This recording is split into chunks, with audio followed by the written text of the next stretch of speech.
9 o'clock, I'll call the meeting to order.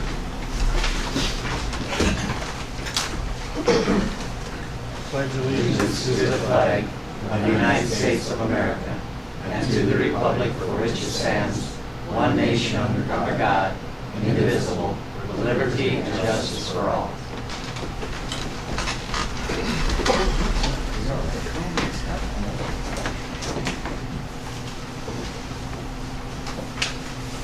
Has everybody had a chance to go over the minutes of June 9th?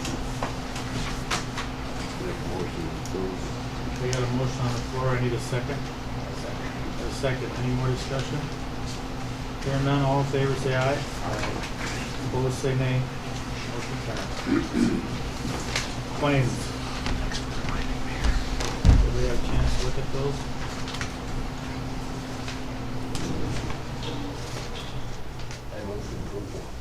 Okay, got a motion on the floor. I need a second. I was just wondering about this number 208.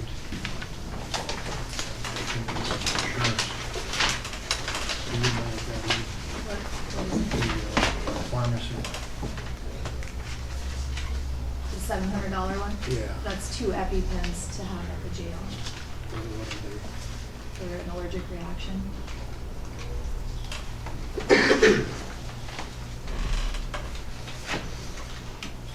Okay, I have a motion on the floor. I need a second. 1 second. Got a second. Any more discussion?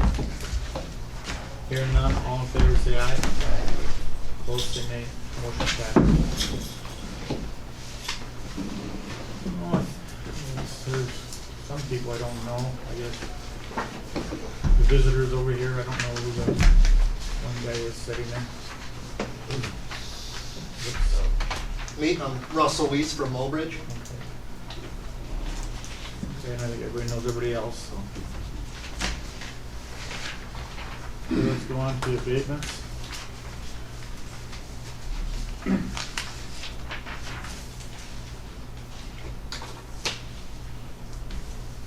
Well, Russell, you can come on up then.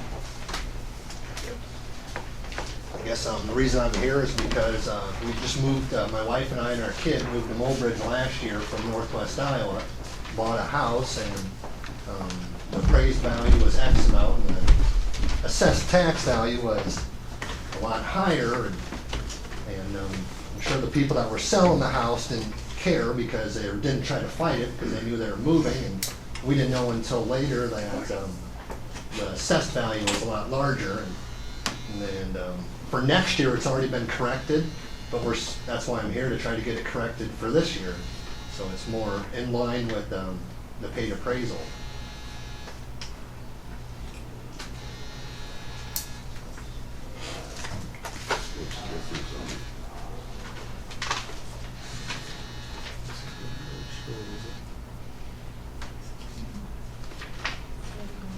Yeah, that's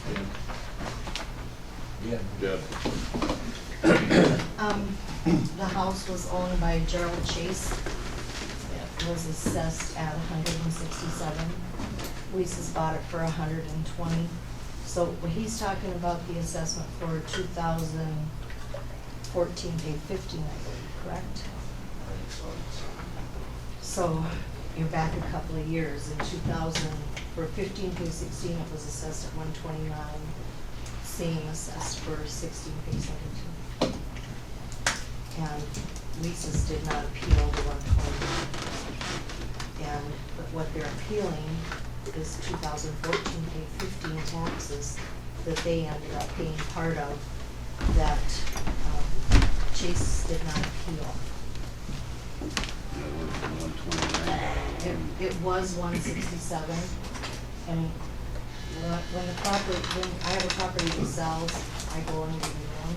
At that time, I lowered the value to 129, and they paid 124. So what happened is that in 2014, Chase's didn't appeal their value, and they got stuck with part of the taxes. This one, it's up to you guys what you do, but this one, could very well be considered one of those that was in progress, cause I had talked to leases before, way before equalization started, I just didn't get them an abatement form sent until after equalization. So that's where this one stands. Yeah, we had talked at one time about finishing up those that were already in the process. So this one could have just as well been considered in the process. What month was the sale in, Deb? Could it just be a portion of that year, since it was Well- prorated, is that right? If Or- you look up on Roswell leases, what month you bought it, June. in June, so half a year. Half a years. You know, what happened is, I don't remember just when, but I have talked to all the attorneys, the real estate people, that they should call and get an estimate on taxes before they do a closing. Just, you know, for something like this, cause what happened is they closed based on previous year's taxes.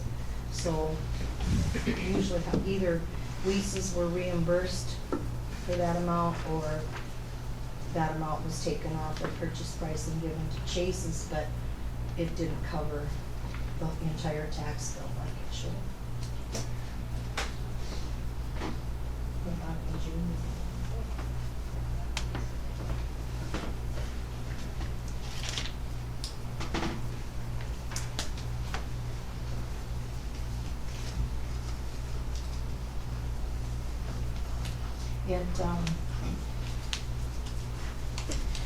It's similar to a lot of the ones that we granted that were in the process before you guys adopted those new the guidelines.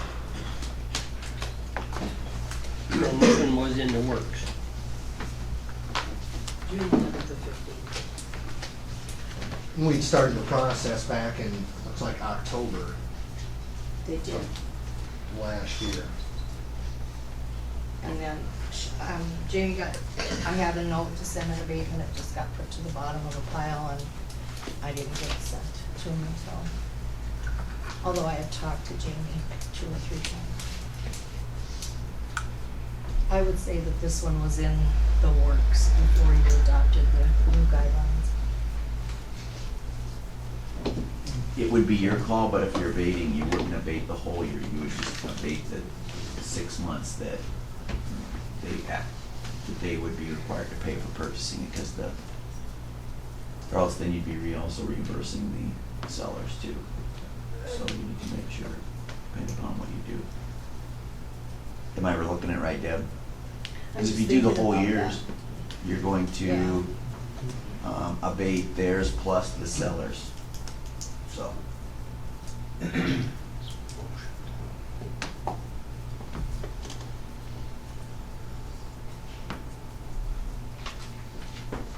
We kinda started them guidelines and, I don't know. I think we should stick to it, I guess.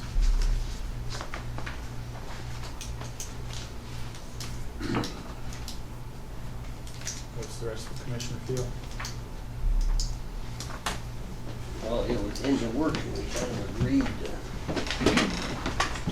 finish the ones up that was in the works, and then those are guidelines. How many more we got in the works? This is it.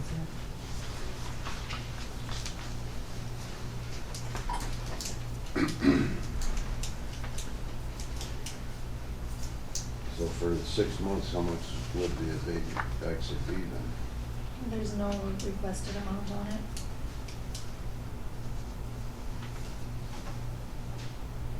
What's it assessed at now? 129, 129, and it was at 167. 167. It says 172.5, that must be land too.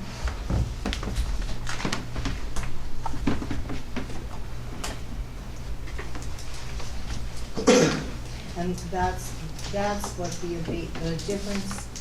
abatement amount would be the difference between the actual assessed value for 2014 and the 129 that we lowered it How are you going to lower the assessed value for half a year. That's the problem you run into. They can do it for half a Well, year. we can request, I can figure the numbers out and we can request any amount. We don't necessarily have to lower a year's worth of taxes or a half a year's worth of taxes. We can lower the amount of taxes by whatever we request. But then you're still gonna have to address with the seller too. If you prorate it, that's the problem. If you're going to make the adjustment based on inequity, then it goes back to the seller. How can you exclude them? That's exactly right. There are dozens of these cases out there, dozens of them, and they all start with an error in assessed values. I don't think it was an error in assessed value. How do you get the difference between 169 to 172 to 129 then? Like I said, when a property sells, and many reasons trigger me to go look at them again. And that's one of them, is that it sold. And so I go look at it. What is the size of your house? About 1,500 square feet.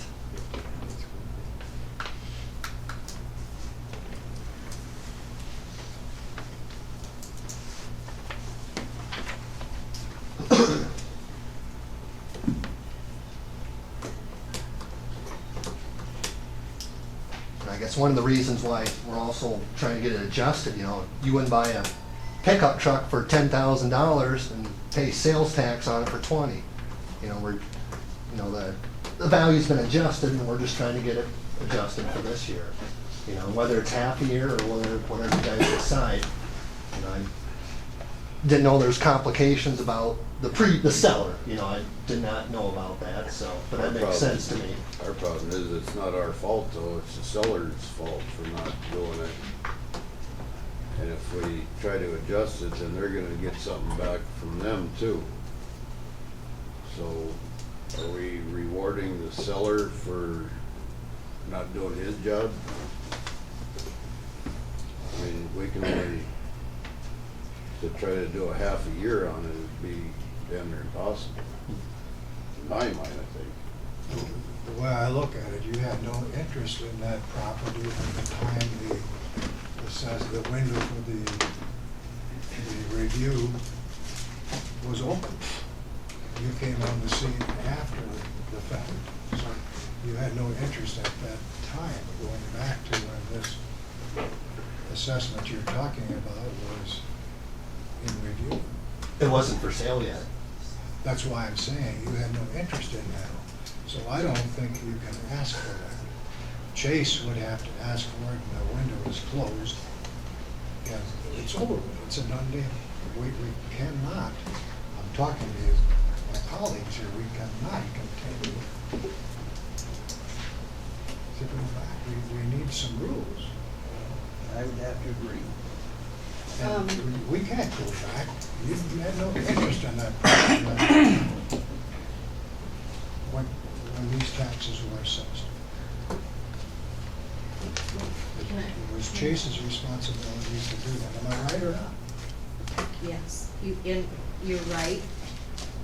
I agree that you're right. The part that I just don't feel comfortable about is that previously, and when we talk about these being in the works, we granted many that were the same situation. Not Here's me. the question. We did one that I'm aware of, and I argued hard and long against that one too. So that's the way I feel. Russell, do you remember when you closed, were you granted credit for the taxes from the seller? I don't believe so. If you could find that out, because if that's normally how it works in the purchase agreement, so much money would be granted to the new buyer to pay the taxes when they came That's the way it due. should have. Generally prorated to the date of closing. So if they did that, they were only prorated a certain amount, but they ended up having to pay the entire year's taxes. So, and that should be in your closing papers or in your purchase agreement, but, so you would have been granted X number of dollars from Chase, but when the taxes came due, you would have had to pay the entire amount. So which in essence, that's your abatement. They prorated to your closing event. If you got credit for some of that, that would technically be your abatement for that half a year. But they didn't get credit on the new assessed value because they went from the prior year's taxes. That's only 3,000 difference. Went from 126 to 129. I don't remember what it was. Does it say what it was assessed at? No, it doesn't, for 13.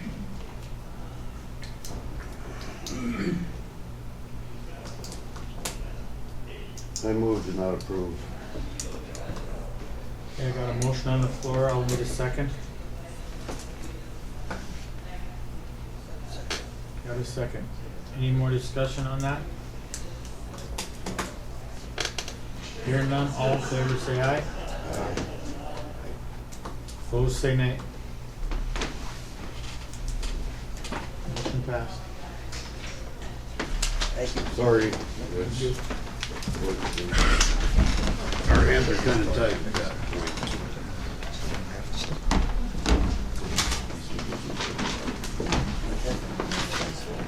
That was for 55, 65?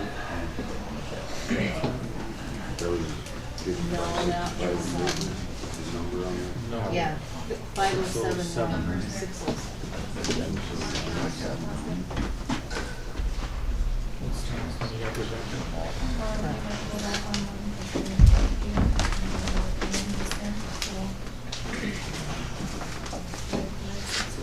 Okay, we're gonna go to 5565.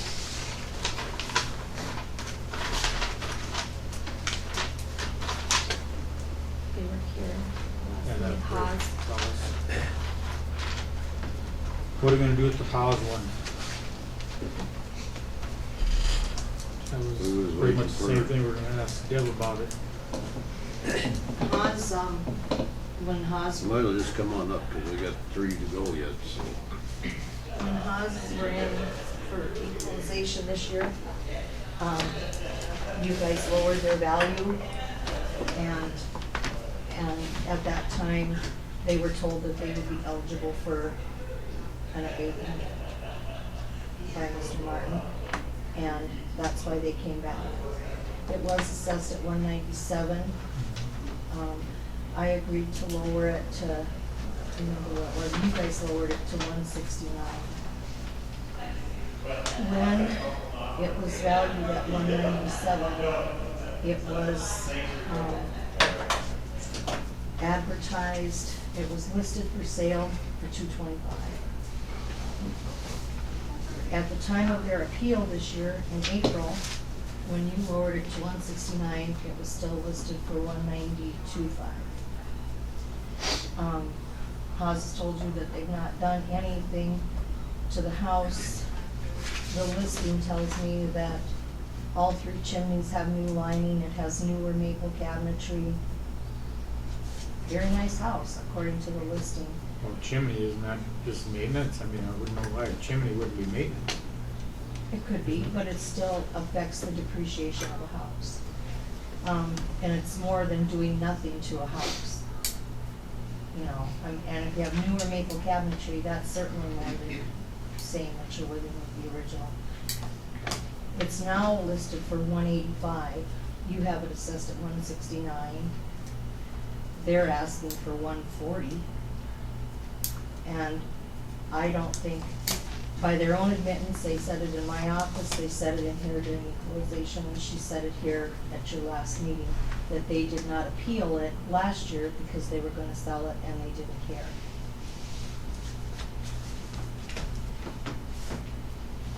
Yeah, she said that. I would move to that. He's making a motion. I got a motion on the floor, I'll need a second. I'll second it. Got a second. Any more discussion on that? Hear none, all in favor say aye. Aye. Opposed say nay. Motion passed.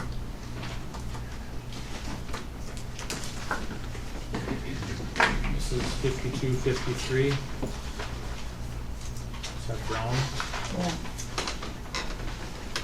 You know, I'm not even sure where this one stands. The one thing I can tell you for sure is that in 2015, it was assessed for a house that the city had already destroyed. That's the abatement that shows the amount requested at 194.94. And that's,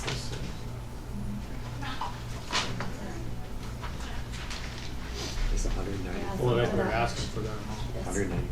$194. 194.94, to take the house away, leaves the value of the lot. That's an error in assessment. Something was assessed that wasn't even there. And the city owned it at the time that they destroyed the house, and then they sold the lot for tax deed, I believe. House There's wasn't still- there, it really shouldn't. Right, that's, I mean, I think that one you have to, probably have to, grant, because something was assessed that wasn't even there. Make a motion to approve. Okay, got a motion on the floor. I'll need a second. I'll second. Got a second. Any more discussion on that? Hearing none, all in favor say aye. Aye. Opposed, say nay. Motion passed.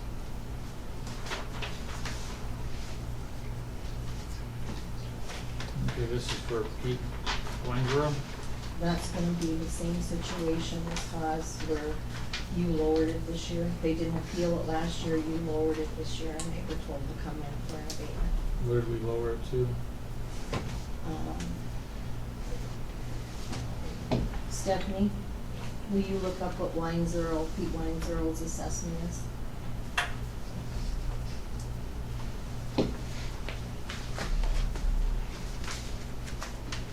But again, they didn't appeal it, like, it's one of those circumstances where they don't pay any attention to that assessment until it comes as a tax bill. And then they're a year too late. So.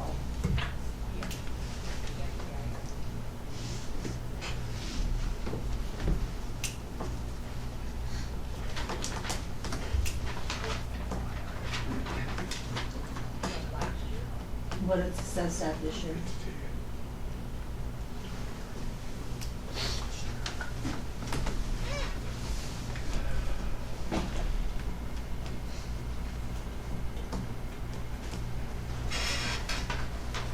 And two, I know that the question was raised a number of times when you met on the 9th, I believe it was, why all these abatements were on the agenda, and I wasn't here, but I did ask Becky to remove them on Monday, because I was gonna be gone. But she thought we already talked about some of them, so she decided to leave them on. And I just wanted you to know what happened, because I know many times it was asked why I wasn't here. It's now 111,000. I guess just like the other ones, I would say. Where's the house at? Green Saga? No, Pete Weinzierl's is at 908 8th Avenue West in Mobridge. I move to deny it. We got a motion on the floor. I need a second. I'll second. Got a second. Any more discussion? Hearing none, all in favor say aye. Aye. Opposed, say nay. Motion passed.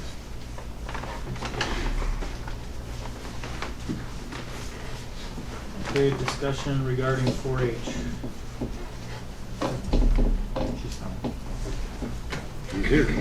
I thought about coming early and waiting, but every time I do, I'm too early. Your timing is impeccable. I just wanted to give you a little synopsis of what's going on. First off, in 4-H in our county, right now we have 71 members in our organization, so we've stayed strong. We've lost a couple through graduation, but we're continuing to add more. We have the Walworth County Farm Safety Camp. Walworth Campbell County, we had 12 presenters for the day, 6 for the morning, 6 for the afternoon. And due to the heat in the afternoon, we ended up having to cut those sessions short 20 minutes because it did get extremely warm. But lunch was provided. Free t-shirts were provided. Just wanted to show you we're out there busy and we're being supported by the community as well. And we had 30 youth sign up for this safety camp. It was a really great day despite the heat. I really feel every time we have one more chance to get a kid to run through safety issues, from lawnmowers to trimming to on the farm, we get one more kid safe, from an accident. Achievement days for 2016 are set for July 25th and then July 28th and 29th. We have already had 2 of our contests already here in the county for achievement days. They were special foods and public presentations. Special foods, we more than doubled our contestants this year. So that's exciting to see that part grow, because I like to eat. We had 3 purple and 2 blue winners. All 5 of them have signed up already for the state fair special foods contest, so that's pretty exciting. Public presentations had 2 presenters this year. I almost had a 3rd, but it didn't work. But they both received purples. Both are signed up to go to the state fair this year as well.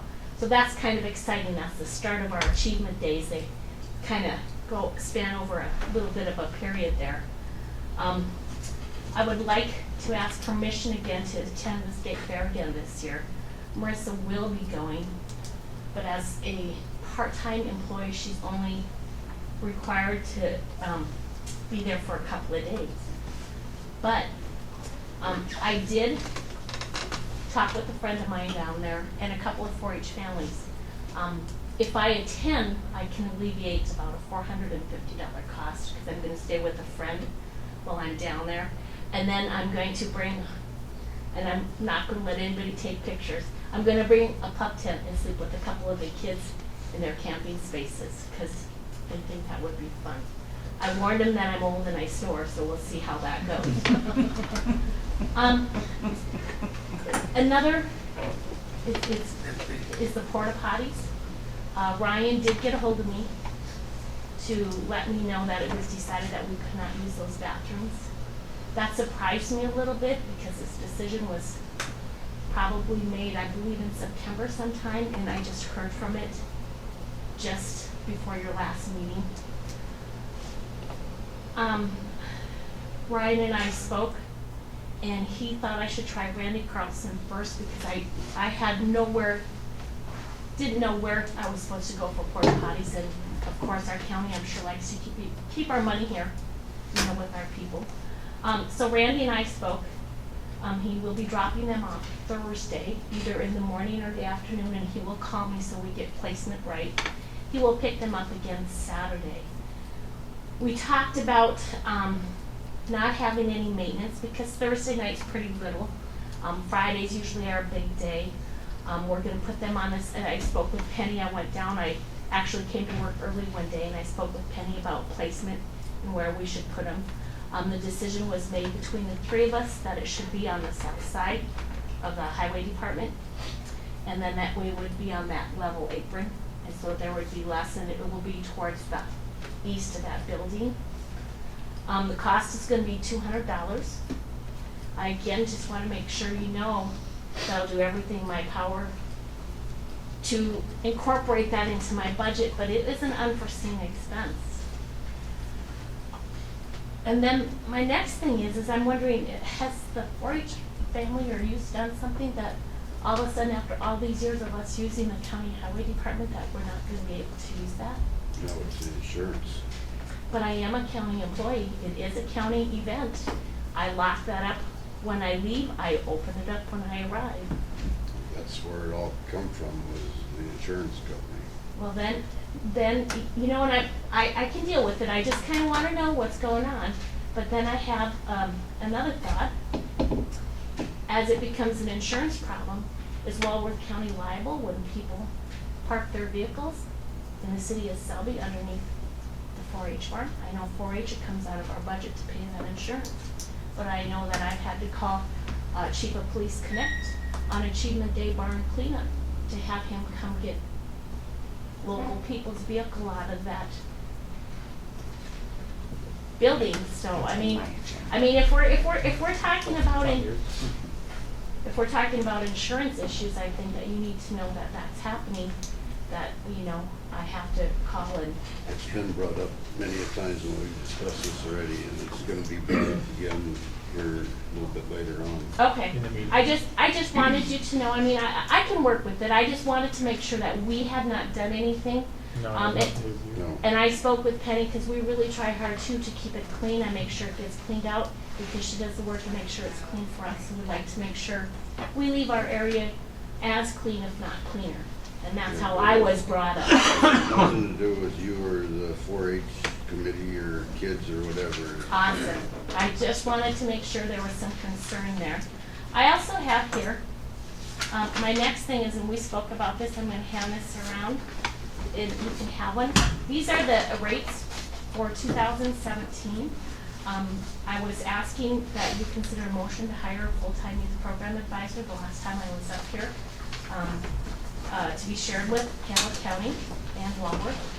July 5th, I'm going to Campbell County to present in front of their commission as well.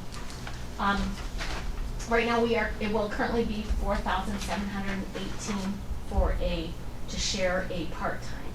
It would raise that to $9,435 for each county. But I'm thinking that would be money well spent as we're growing, and would like to know, so as I get this budget finished up with Marissa, that I can get that back up to Becky, and that we don't have to supplement any budgets or do anything crazy like that, because I personally take that budget pretty serious. It's like dipping into my pocket. I'll need a motion for that. That's a Got a motion on the floor, I need a second. I'll second it. Got a second. Any more discussion? Hear none, all in favor say aye. Aye. Opposed, say nay. Motion passed. And I'll make a motion that you can go to the state fair too. Okay, got a motion on the floor, I need a second. I'll second. Got a second. Any more discussion? Hear none, all in favor say aye. Aye. Opposed, say nay. Motion passed. Thank you for your time and for being so willing to hear us out. Thanks a lot, you're doing a good job. Who had that four-wheeler thing up there? Yes, we did, and that was such a hit. North Central Farmers Elevator has a four-wheeler that is actually set on hydraulics, and we pulled this up, and it was down at the 4-H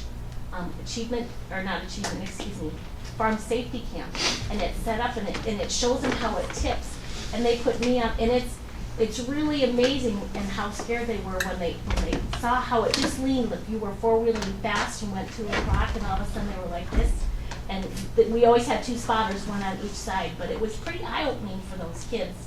And it was pretty eye-opening when we rotated with groups, that every group had been on a four-wheeler, and there was not very many that had the rules or the equipment, from helmets to proper clothing, proper shoes. So it was pretty eye-opening for these kids, and all of them had a chance to sit on it, and I got to do it myself too, and it was pretty incredible when you think of how little speed you actually had to have to make that machine go to its side, and you know how to properly ride that and be careful. So it was, even though it wasn't as many kids as I would have liked to see, we got it back in Mobridge, which is, I think, a boon for 4-H, and I think that, you know, sometimes we tend to stay here more. We're trying to make sure we head out to the other communities, and you know, I've got that new club starting in Walworth already, and then the Clover Buds, so you know, hopefully, I'm looking for growth. I'm in it to win it, I'm here to tell you. When I was watching that, those kids just about got bucked off. Yeah, and it wasn't very fast, was it? It was pretty intense, and it was a lot of fun, and I think it was very eye-opening, because there was a lot of discussion when we talked to the kids about that. Very eye-opening. And it was a great day, so, even though it was warm. So, any other questions? Thank you. All right, quick and sweet.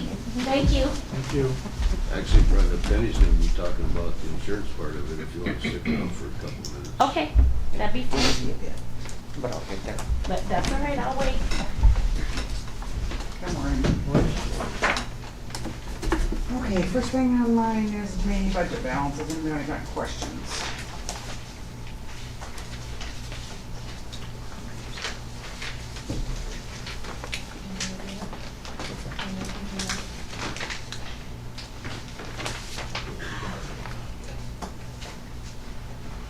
Does anybody have any questions about that? Alrighty, next thing is on Lyle, I guess you up here next. Okay. I think I passed these out to everybody. Maybe I'll give you a little bit of history. If you want to do some research, you probably can confirm what I'm going to tell you. But a number of years ago, I met before the commission with my commissioner, Alfred Reiger, and the discussion we had at that time, if you look on the north edge of Lowry, you'll see a road that goes across the bottom of section 2 and 3, and that's 143rd Street.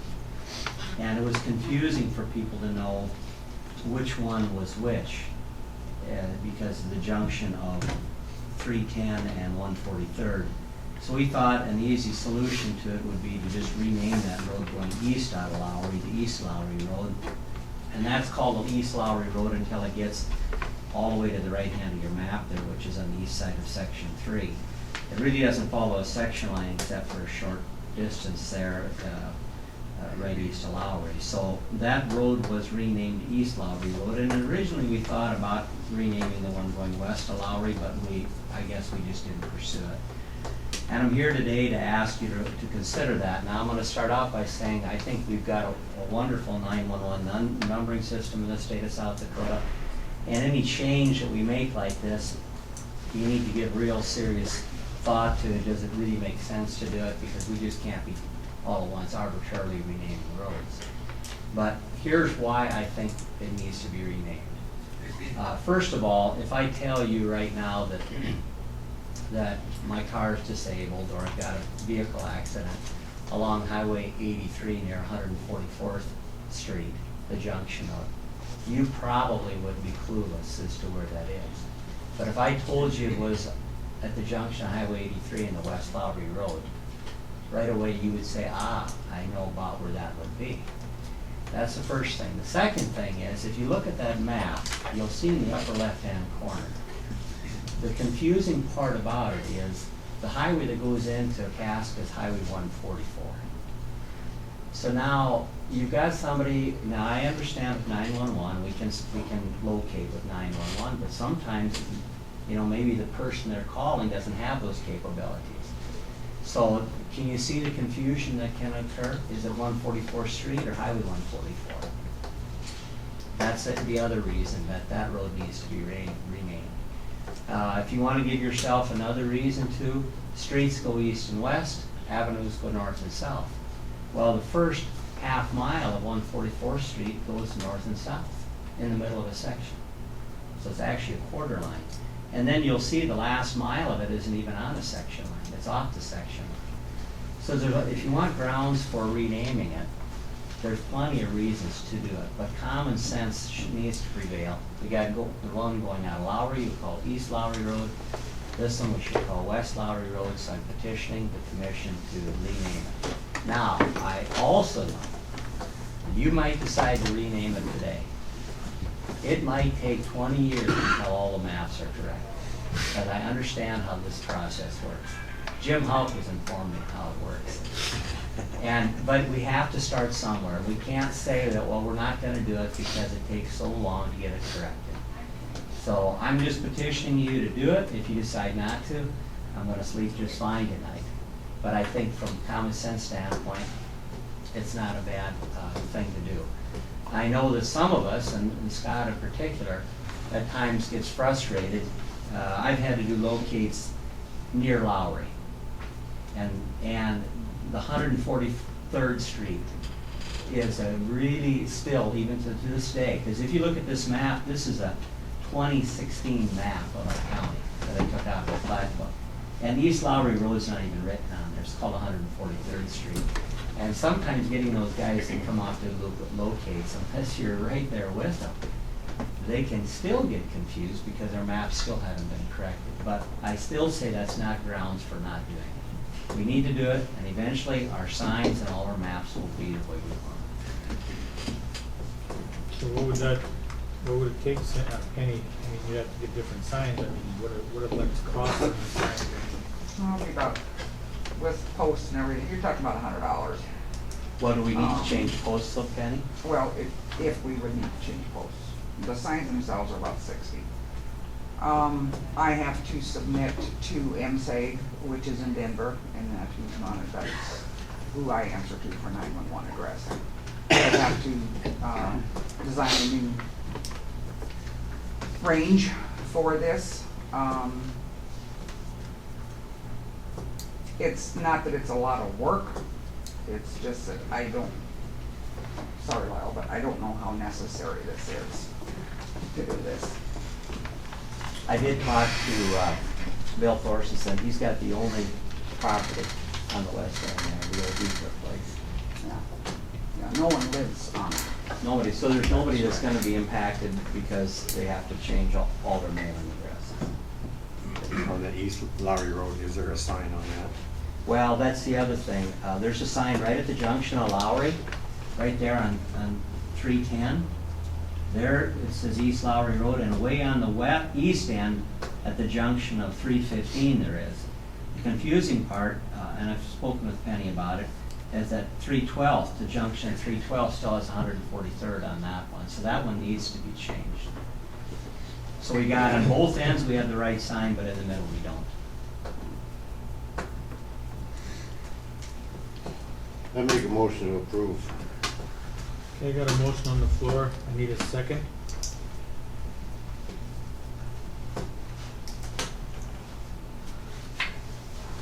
I need a second. I'll second it. I got a second, any more discussion? What do you think? In my mind, it's right. I wouldn't mind it if we just hang another sign underneath the other one that says West Lowry Road or whatever, but I think we ought to leave it the way it is. Just for law enforcement and GPS purposes. We can't have two different signs on We it. can't have East Lowry Road and 144th Street. It's one or the other. Wouldn't that be simpler? It would be simpler, yes. How did it ever come about, you know, when somebody made a sign, I'm gonna say it's in Campbell, Johnson Road, how did they, who did that, I mean? I have no idea. I mean, just, You mean? Who named that road? Initially, who named roads what they did? Right. On the 911 system. Well, I think originally, you know, I remember Penny and I meeting talking about what are we gonna do in the town of Lowry. Yeah. So I think when 911 first came out, I think there were people in Walworth County that sat down and decided, you know, we call this South Thunder Road, or we call this, you know, Riverside Drive, or, were you involved with that, Penny? Johnson Road. to me, it's easier for me, Yeah, I know. the logical is me, is Yeah. say Lowry Road. Well, and that to me is the part, that's the reason for me, is when I look at it, that's, I think we should have called it West Lowry Road when we called the other one East Lowry Road initially. Because I know when I call them locates down for New Evans, that's a nightmare. I mean, I know I can expect to be on the Yeah. phone for another half hour more because it's so that confusing. When I tell them a road, when I look at the map and, they don't say nothing, it's just, Is it South Road or North or Lee Road? and then they still get confused with that. I know. Well, we got a motion and a second. Any other discussion on it? All in favor, say aye. Aye. Opposed, say nay. Nay. Motion passed. It's a sign order. Did you vote, Dwayne? Yeah, I did not dissent. Positive. Motion passed. Thank you.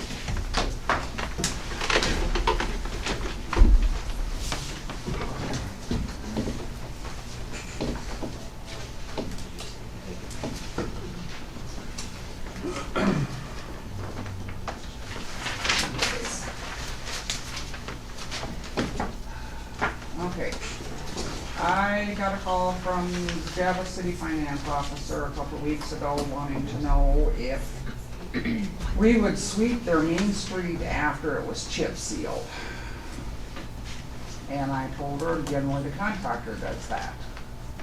And she said they wouldn't sweep it, they would just chip seal it. What will they ask you to do? I mean, just to sweep it, or what are they gonna do with the cheap chips? I I mean, have no idea. I mean, are they There's not a lot of expecting? answers forthcoming. I'm just wondering, are they expecting you to pick them up and everything, or? is- Our sweeper does not pick No, up I know chips, that. it just sweeps off. But I mean- So, yeah, we don't have that. Just sweep it. Who's We- gonna pick up the piles? We will.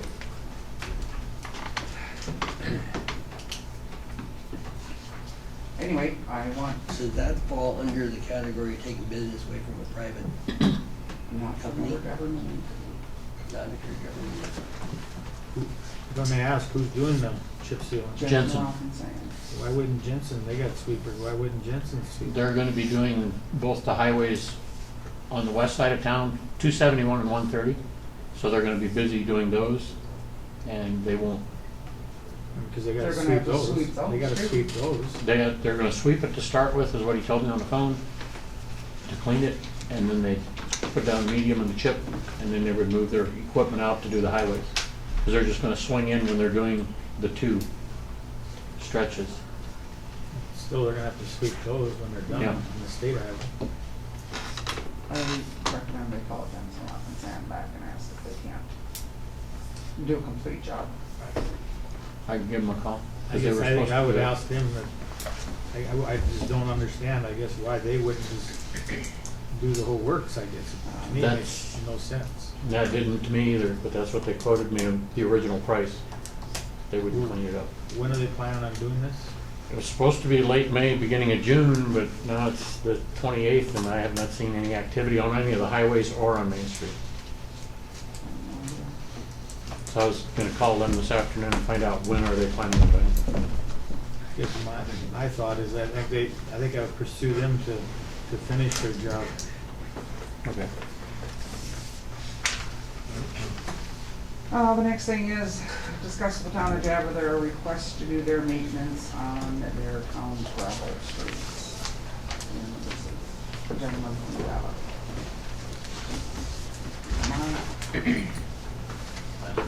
Just an idea of what we're asking to have done.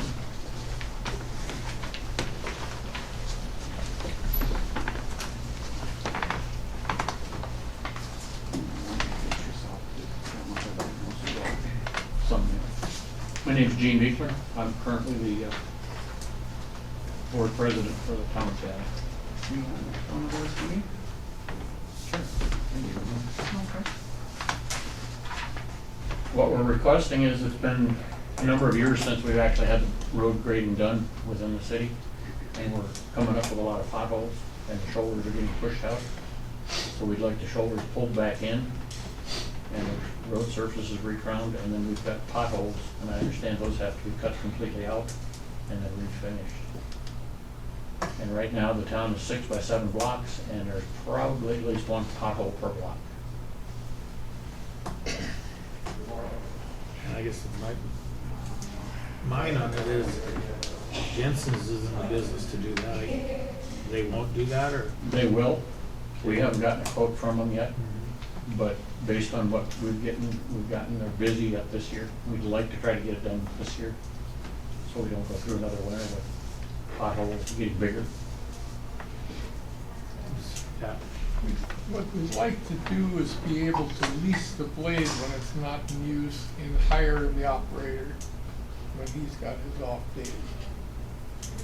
And then any gravel that is required that he would want, that the county could provide it for us, no, then we'd buy it from the county. Who would be the blade operator? Les Les. knows. Let us know. He's done it for us in the past. I mean, is this something, Somewhere. Kenny, that you would, Well, I know they have their own equipment. I thought they had their own. I have not blade. seen any advertisements for, maintenance. Haven't been able to Person. find anybody Yes. to operate anything. Who runs your blade now? Nobody. the previous maintenance person did not have a lot of experience with it. And we just had an application handed in yesterday, as a matter of fact, but he also does not have experience with blades, the learning process. And we had asked Les initially was if we would pay him and use our equipment, and he said, it's too old. Would you use one of our retrievers to get that up on? No, it's gonna be cut. That's what, It's gotta be cut. There's too much. But I mean, their blade is capable of doing it. Yes. Yeah, our blade is, if we have an operator that can. Well, I'm guessing, I know somebody, I'm sure that on his off days that he would do it. I mean, I'm sure that he can run your blade, cause you run the cities, same cities, ain't it? Yeah, I think so. Might be a little older, but it's. I don't know how the rest of the commission feels, but I think I would look that direction, I think. What do the rest of you guys think? Well, how many days are you looking at tying up a county blade? None. We No, do not it'd be have time weekends. to do that. Well, that's what I'm saying is. Friday, to- Saturday, but he'd be It would have to be talking. on Les's day off Yeah, if he it would would be on agree Les. to do it. Less than day off. And if Tying up our blade. if we was to do that, we would have to charge time and a half overtime to pay less. We would have to pay less to operate our equipment and charge the city of Javits to do it. And for Right. overtime, Les gets $47.58 an hour. So it'd be that plus And the motor grader is $41.57 an hour. if he's willing to do it. Well, I could talk to a person, and I think he'd be more than happy to use your blade, because he runs Selby's. Okay. And who is that? He used to work for the county, Ladine Moak. I don't know, I guess I don't understand why Les couldn't crawl into that and run it. Doesn't have air conditioning probably, yes, Pat? Okay, if we get somebody else to run the blade, can we still get gravel from the county? Yes. We did to Lowry, so I would think. Semi-load, okay.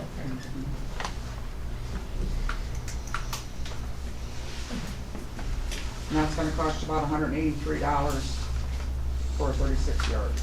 Okay. Is that what you haul load? Yeah, that's two operators, 2 semis, 2 gravel trailers. Now, repeat that again.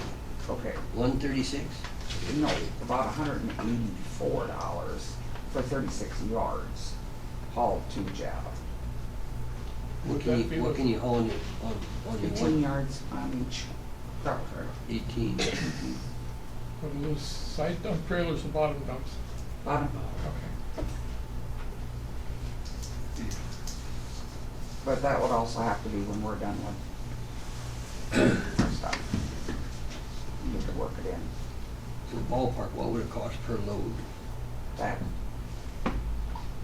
about $185 load. That's figuring in the loader and Yes, the guy's that's- time? yeah. and- And Okay. We think you guys did a hell of a deal. approximately. I guess I would just assume I see you hire somebody to put in your blade. I know Moak's very capable of doing it.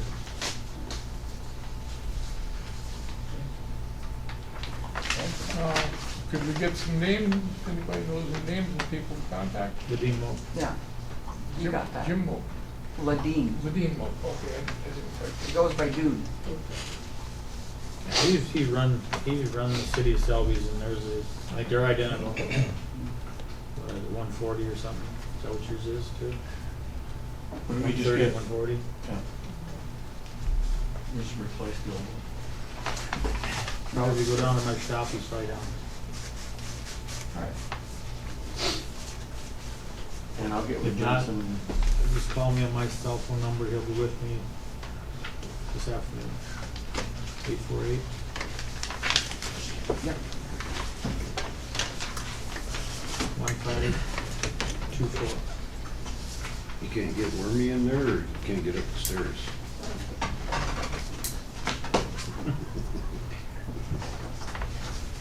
I don't think you did look it upstairs. Probably.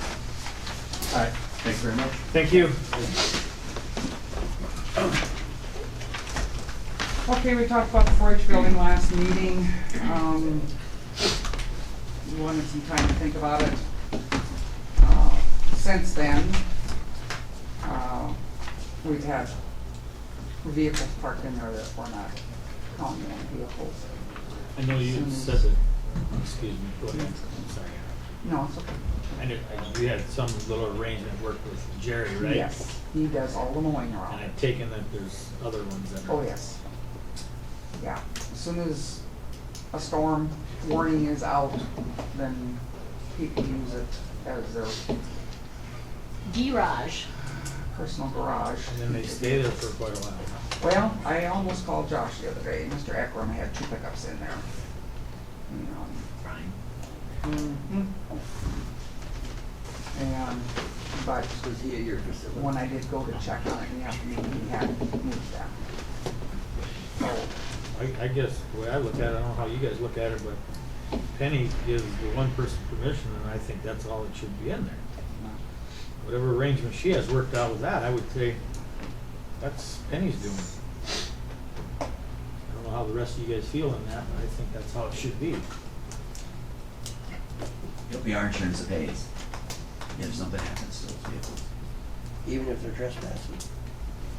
Well, they're gonna say, well, no one ever said anything before about me doing it, so I just thought it was okay to do it, and, I mean, I would agree with Commissioner Shelley. I would too. Is there any way we can put up a sign that says only county vehicles, or put a gate on there, or? I don't think we need to go through that extreme. Why put an expense into us when Yeah. it's, not yes, necessary. Brenda? We do have a gate for the back deal. We keep it off until it's time for achievement days, so we can, have no animals getting loose. And then on the front where Jerry does all the mowing for us and stuff, we can set up, that's where we take down our panels and set up for our, showing area, so the animals are penned in there, but that always comes down, and that's usually Penny where Jerry parks his vehicle, Mhm. correct? Right on the northeast corner there. Yeah, right there. Mhm. But otherwise, we take those gates off all the time so Penny and her crew can get their things in and out. They come down after every achievement days and go up for every achievement day. And if the highway department notices one that shouldn't be there, they can always just notify the sheriff. I think that's how it should be. I mean, if there's I don't something mind there, I mean- overnight if there's, but when they're sitting there for 2 days, then no. Not unless a guy just put a little clip in the paper that says what that is. I mean, I know It's it'd not be a public parking garage. put in something about you will be towed or whatever it is Yeah. at your expense, or I guess if that's what it's gonna take, is that how guys gotta do it? And I wonder so it is. Generally, I don't care if they get them out right away the next morning, but it's when they're there more days than one. And But then if they're I'll there call once, they're gonna Josh. be there all the time. They shouldn't be there to begin with. Liability issue is still there, whether they're there for an hour or. Mhm. And it kinda is a problem, cause I'll let you know what, not this year's achievement days, but last year's achievement days, when we did our barn cleanup before achievement days, I had to call Chief of Police Connect Mhm. and give him 3 license plate numbers to have those people come get their vehicles. That was right before a storm, I or think right after a storm. I think there should just be a clip in the paper that says something, and I know it's gonna be a little expense, but just do it and. Do that. How about a no trespassing sign? You get it running and just staple on. I would say they make a phone call to those that are abusing it and Yeah. get it over with. That would be Josh's. There's Once the only- sheriff lets them know. Just it's call them usually- up. There's only 3 people involved, right? Mhm. Tell them that this is off limits. Yeah, once they get the word from me, then they can be Why told. make a big deal out of Yeah. it? No. Talk to them. Yeah, just have the county staff report it. Josh can give them a call and say, hey, you need to remove your vehicle. Enough said. If not, we'll get it towed. And don't bring it back. Correct. Mhm. That's the easiest way, I would agree.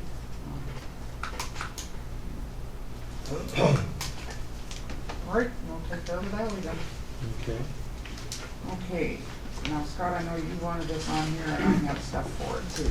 Okay, well, I was approached, this, the road that goes by Selby Motel. I was approached by, actually it was Northern Plains that talked to me. Did they talk to you, Penny? They have, but not recently. Okay. What they are looking at doing is they would like to pave that, how they turn in and go to their, to the scale there. How far is that, Penny? About 500 feet. 500 feet. What they're asking is, they've talked to the city of Selby, the way it sounds, and in Northern Plains. I think they talked to Jensen's, it was gonna be right around that $100,000 range, and they were just, was wondering if the county would like to go in on that with them, on all three. Okay, now, my issues with 319, City of Selby gave Part of it. Norm Thorstensen an easement to build his steakhouse on the south side of the motel. County requirements are 150 feet Setback. setback. He is 41 feet from the center of the road. Holy shit. Has he applied for a building permit or anything? Not with the county, but he He did with the doesn't have city of to. Selby. Because the motel The is city in the is city protected. limits. Selby Oil is in the city limits. We had this discussion about 8 years ago. When City the of annex came Selby back in. was to get that road surveyed to find out for sure exactly how far the annexation went in. Now, we have put a lot of money in that road with the city of Selby. There's been fabric put in at a cost share.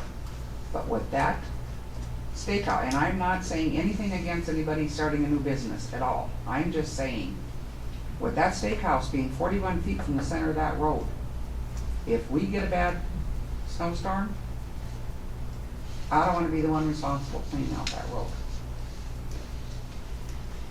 So what's the, how wide is your normal lane? If you're going from this, each lane, Oh, each one is 22 to 24 feet. so you got about 17 feet of land before you hit a building. No, not even that. Not even that. Is he to the backside of the road ditch? Almost. How many- Almost. I how think many he's feet 7.5 from feet from his property line. One, 7.5 7.5 to the road? to the, his property line. Did the city of Selby give him a building permit for Yes, it? they did. And that's my argument. The city of Selby is giving him a building permit, then the city of Selby needs to maintain that section of road. Are we responsible for maintaining it now? We do because we have to go down it to get to our county road. Well, if it poses a problem for Right. this county to safely do it, then I would probably bypass that from now on then and say, this is the city of Selby, we've been doing it gratis just because we're going that way, but we're not gonna assume the liability due to the fact that you have a building too close to the property line, which we could cause damage to when we're removing snow. That's, if And it's that's not what- ours and to that's how do. close. Have you I been out wouldn't. there? I can see it. That would be I'm my not recommendation, exaggerating is at we all just don't do how it. close I that- didn't say you were. No, I'm just letting them, the other guys know. How I'm did not they let exaggerating him- how close that is to the road. Gave him a variance, I would assume. Or is there no building code for Selby? I don't I know. have no idea. This is what the city of Selby gave him, building permit application. I wonder if Selby even has building And there's a setbacks and stuff diagram down on there. there Where's the diagram that went with that it? says how I don't know, far does he's- city Kind of a Selby gray have- area too with Selby's. Pardon? It's a very gray area. I don't know who's. Didn't they just start going? Yeah, but I don't think they've gone that Through the much. whole process of putting in Yeah. a zoning ordinance? Nothing like the county's doing. No. Because I know they build buildings right on Property line? alleys. Okay. Yes, I would just recommend that we don't that they do. do All it. right? If there's a concern that it's going to cause potential damage, I think we just notify the city that, hey, we've been doing this for free. We're not gonna do it anymore because we don't wanna run the risk of doing damage to a building that's too close to our blade. That would be the simplest. Penny, how is it that really is kind of figured Can I on see that that? road? Is it like you split that down? It's like county has half, city of Selby has the other half? That was always what I was told. Now, I don't know if that's right, or, We do the maintenance on it. When we had to dig it up, we did the cost share. right, I know you did. But that's the only expense that Selby's ever had, for that road. We've always did maintenance from State Highway Express. But see, when that motel was first built, that was not in city limits. Right. So I was there when we annexed it in, that's, so. but the street was not annexed in. But we don't know how much of the street was annexed in, because it was never surveyed. That was what was requested the last time the city council came in here, is that they get it surveyed so we know exactly where city limit is, if there is any county responsibility on that first 500 feet. Well, then that is a county road. It is a county road, but it was annexed in. Selby Motel. But not the road. Well, Just it has to up be to the surveyed. right of way. No, there's nothing in writing saying exactly where the annexation stops. And that's why at that time, the commission asked for the road to be surveyed to see exactly where the annexation goes. So probably technically it's still our road then? Technically, I guess you could say that, probably. Well, must So be. if that is a county They couldn't annex road, it in if the county didn't give them authority to do so. That's right. yeah, So it would be our road. no, I'm gonna argue with you on that one, until that survey is done. Because it depends on where that annexation went. How many feet? Well, We could- maintain it, I'm not arguing that point at all. Could they annex it without the county's blessings? Yes, they can. They can annex the road in without the counties? They'd have to give us They- notice, but Yeah, but it depends on what dimensions of property was given and what the city's guidelines for What they the probably side of did- the property is. they annexed the real estate and didn't include the street. I was there, I mean, I know we Did they, never, or- we never talked anything about the street, that I know. So it probably runs like this, cuts back and, Could be, I don't know. Were you there when we were asked, when the commission asked for it to be surveyed? Were you still on the city then? That was the last request that because I if they didn't wrote. include it, they could always just say, we're gonna include this street from the intersection of. Highway 83, 550 feet west. Yeah.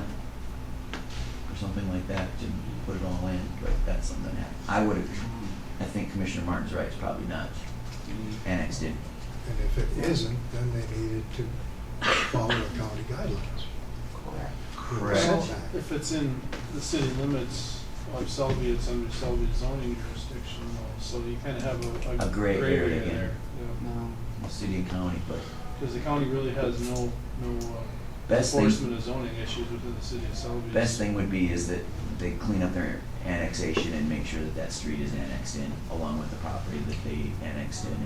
And like you said, Penny said they could just say from the eastern border of highway, 500 and some feet, to include. State right away, Yep. Highway 83 west. I mean, if you look at 500 feet.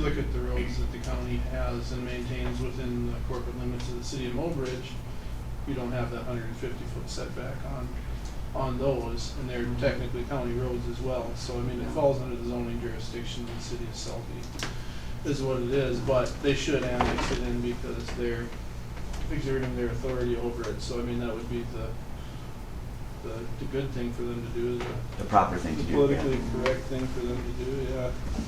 If it's going to impede our maintenance operations, then. Well, I would suggest that you say it very well, you probably should say it to the city itself. Darn it. Actually, Take your message to the city. Don Doley asked, Okay. whenever you guys decided that someone come to the next city council Yeah, meeting that's fine. from the commission. And That would clean things up a lot. It would. Make sure that it's all annexed in. I would say he's got a good handle on it, we should Yeah. send it. Oh, is Don in charge of kind of putting things? Yeah. You open your mouth, you get. Yeah, I know it. I've got his phone, so. Okay. Well, then if they annex it in, I don't think we should have any responsibility We won't. paying for it. We won't. They want to Especially if split other- city, county, and North Central. I know what I'll get jumped about again is because you know where it's going. Because of all the asphalt roads in the city of Mobridge County. I know that's what I would get jumped about. Yeah. But to tell them, that building's gonna be way too close to the road to maintain it anyway. They're gonna have to do some rebuilding if they're not pay that. But that's their issue, not mine. Well, we can ask, see what they say. They chasing out of there with pitchforks, or yes, we know. I'll talk with Mike too.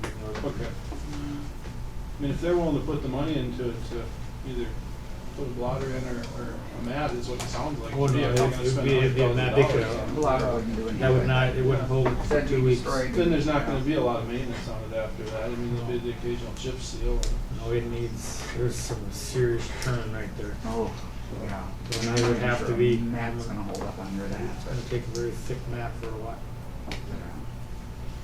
Okay, I'll talk to him, so. So we'll just let you guys, you want, I'll talk to you after. Okay. do you want it back on the agenda for next meeting? I'll talk to Ryan. Okay, We'll decide. No, I can put it on if it needs to go back on. Okay. That's fine. okay. Mr. Berman from Glennon called me and wanted to know if we could chip their main street because we are chipping the road that runs to the west side of Glennon this year. Do you normally do that? Or? The county has done it once or twice before. That when we chip sealed the west side of town, that we did their main street and then built it for it. No, you approve, don't approve? Do you have a problem with it? No, I don't, actually. You have time to do it. We should. It's 5 blocks. I'm a little concerned about the county getting involved in competing with business. And the same thing is true with the gravel. They're providing to Java. You know, the other people sell gravel. And I don't think we should be in the business of selling materials, county materials. I know we do culverts. The only thing we can do is to other government entities. Okay. We cannot do it for private people at all. So these are government entities, and you can do it, but it's a little bothersome that we would be competing with private. And that's fine. I mean, that's why I brought it up. I It's don't up to you think the guys. county should be involved in that. Okay, if we're gonna do that, then why are we maintaining all the roads in Mobridge? Because they're county streets. They're county roads. And as a matter of fact, the city of Mobridge cleans a lot of them themselves for the county. Does what? They clean some of the streets for the county roads. Did you not have a discussion about that last year? The give and take between the communities and the county? Yeah, only if we can't get to them, but we haven't had to ask them for that yet. But yeah, we do have that. So you let me know. I told Lonnie I was gonna bring it up to the commission, and whatever they decided, that's what we would do. I think as long as the roads are on the west side, we should do their 5 blocks through. And the charging.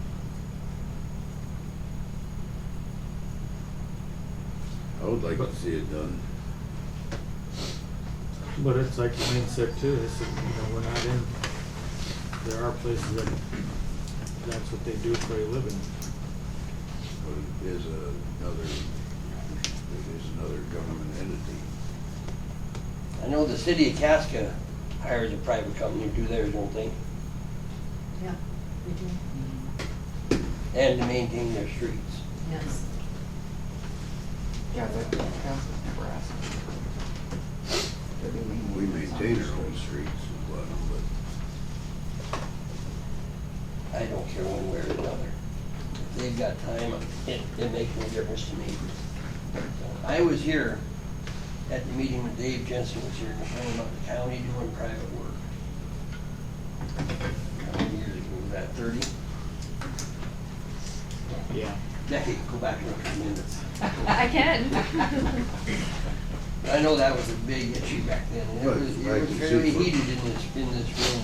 For private, yes, but for another government entity. Well, he was kind of talking about all of it, you know. I think He the wasn't issue- talking just private, he was sure talking about private driveways, which they were material.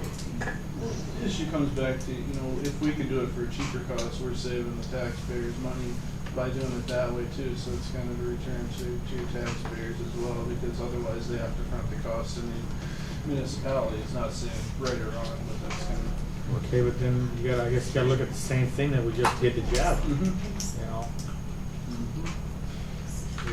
You gotta try and be even-handed with your approach. Yeah, I mean, we did it to Java. When are so you I doing mean, the how- site thing?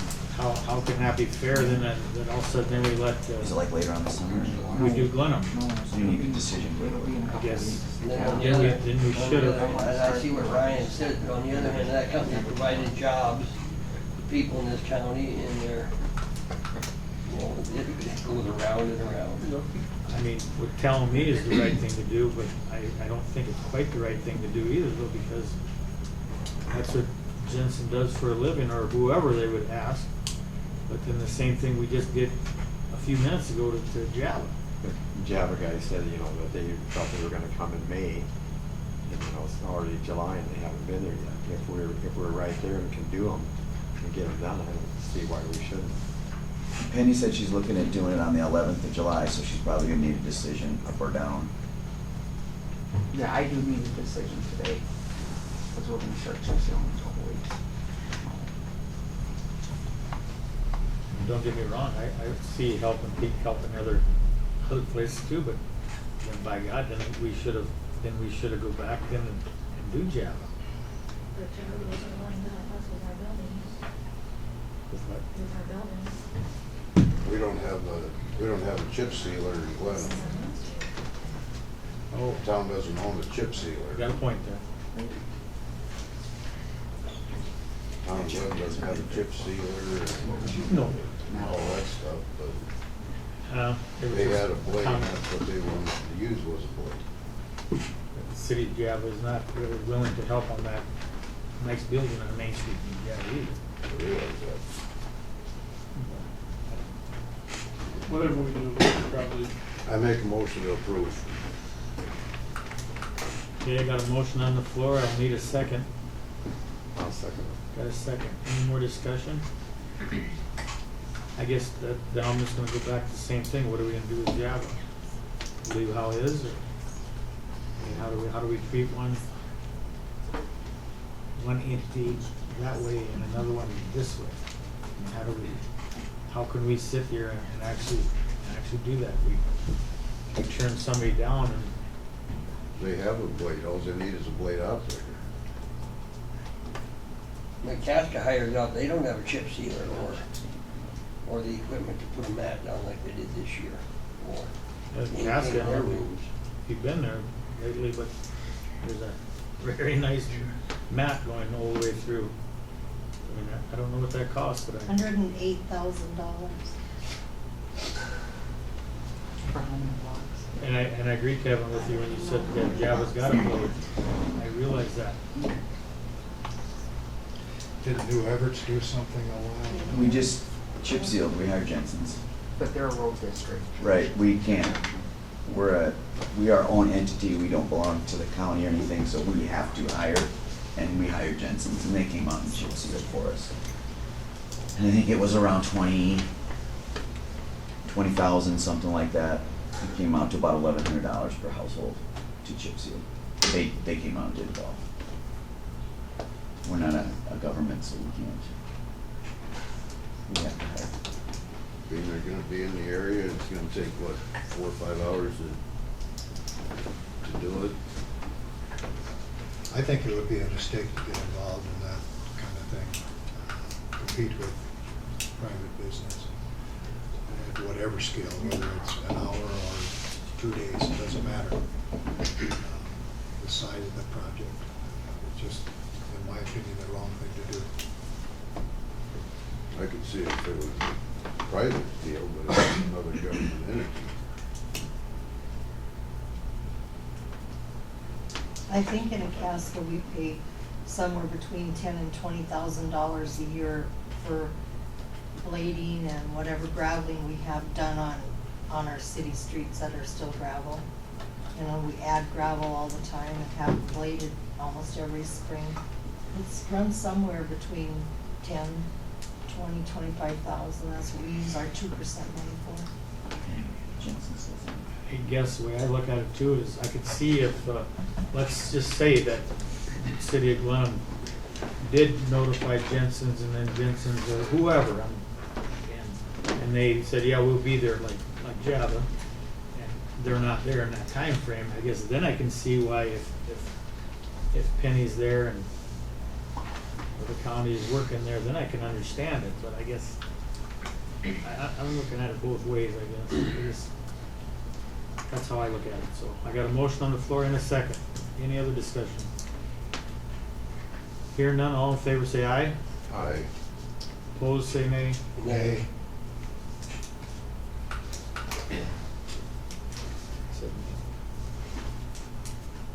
Motion failed.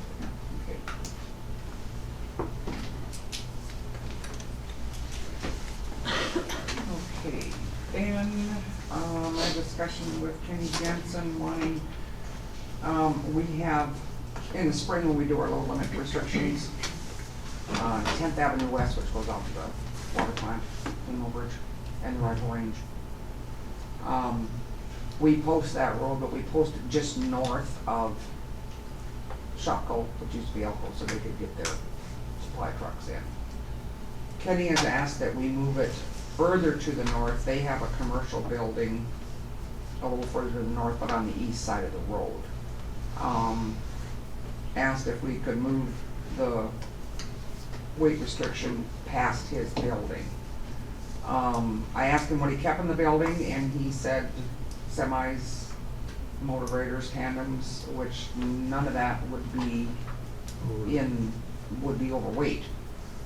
So I'm not sure why he wants it moved. I mean, that was the explanation he gave me. If we do move that on 10th, then I can guarantee you Greg Resky will be in here to move our weight limit on 12th Street in Millbridge. Because he also, And Swan Creek Road, 9 or 7 miles west too. Well, it wouldn't be any difference in granting that one. And the Sitka Road, In the Sitka 9 Road. miles south of the, I Yeah. think 12. yeah. I would move we don't do that. Okay, got a motion on the floor. I need a second. I need a second. I'll second. Got a second. Any more discussion on that? Yes, when did you move it because of Shopko? I mean, It's, well, since. Oh, it's been that way? Yeah, since Elko and that store was built, they asked. Otherwise, they can't get their products in. I guess what I'm wondering is that road a problem because it is posted, or are you just doing it because it's an asphalt It's a road? water. Water road. Okay. Have we ever had any problems with him going up to Alco? And that's county on the east side of Shopko, but it's city street on the south side. Do they use the Yes. east side? Do they use the county road? Does Shopko use the county road? Yes, that's the only way they can get To their loading their dock. loading dock is on the east So side of are it. do they need to, are they legal? Mhm. Their loads are legal? Well, Well, she moved it past. our load limit doesn't start till just north of Okay, so Shopko. you did move it for them, Well, she said years, moons ago, whenever they built that building, when it was Yeah. Gibson's, they closed. Yeah, but you did it for them. I'm assuming they did, that's Somebody where did, it's been. yeah. Huh? Somebody did. years, whenever the Gibson's was built. Yeah. So you're talking about another half block. Oh, it'd be a little further than that. Yeah, it's on the other side of, it'd be, against South level with, Beatles. our Beatles. Yeah, to the north. So it'd have to go on the other side, basically that. But my point is that you've already done it for part of that roadway. So why wouldn't you extend it another block? That's what I'm asking you guys to decide. The request was made and I'm bringing it to you. You know, in the past, must have been a request to do it sometime in the past, which was granted, and they were able to haul their loads legally. And so my question is, why wouldn't you accommodate the other commercial business on that same roadway by extending that load limit just another block? Is there access going into Beatles lot then too? So we're gonna have trucks loaded up with cars and stuff going? They generally coming off the highway, I think. But if that sign is moved up there, they could come in that way and start turning with the semis there and chewing up that road. Yeah. All kinds of different scenarios that could happen. You got a motion and a second. Any other discussion on it? Hearing none, all in favor say aye. Like, Opposed say nay. Nay. Now, what is I it? haven't voted. What do we vote, what is the motion? Motion To deny. To then deny it. Yeah. Okay, I want to go along with that motion, to deny it. To deny it? Yes, So what do I have for ayes here? 3 ayes. So my nay would be in favor of moving it? Yes. Yes. We have one nay, I'll vote nay. 2 nay. Motion passed.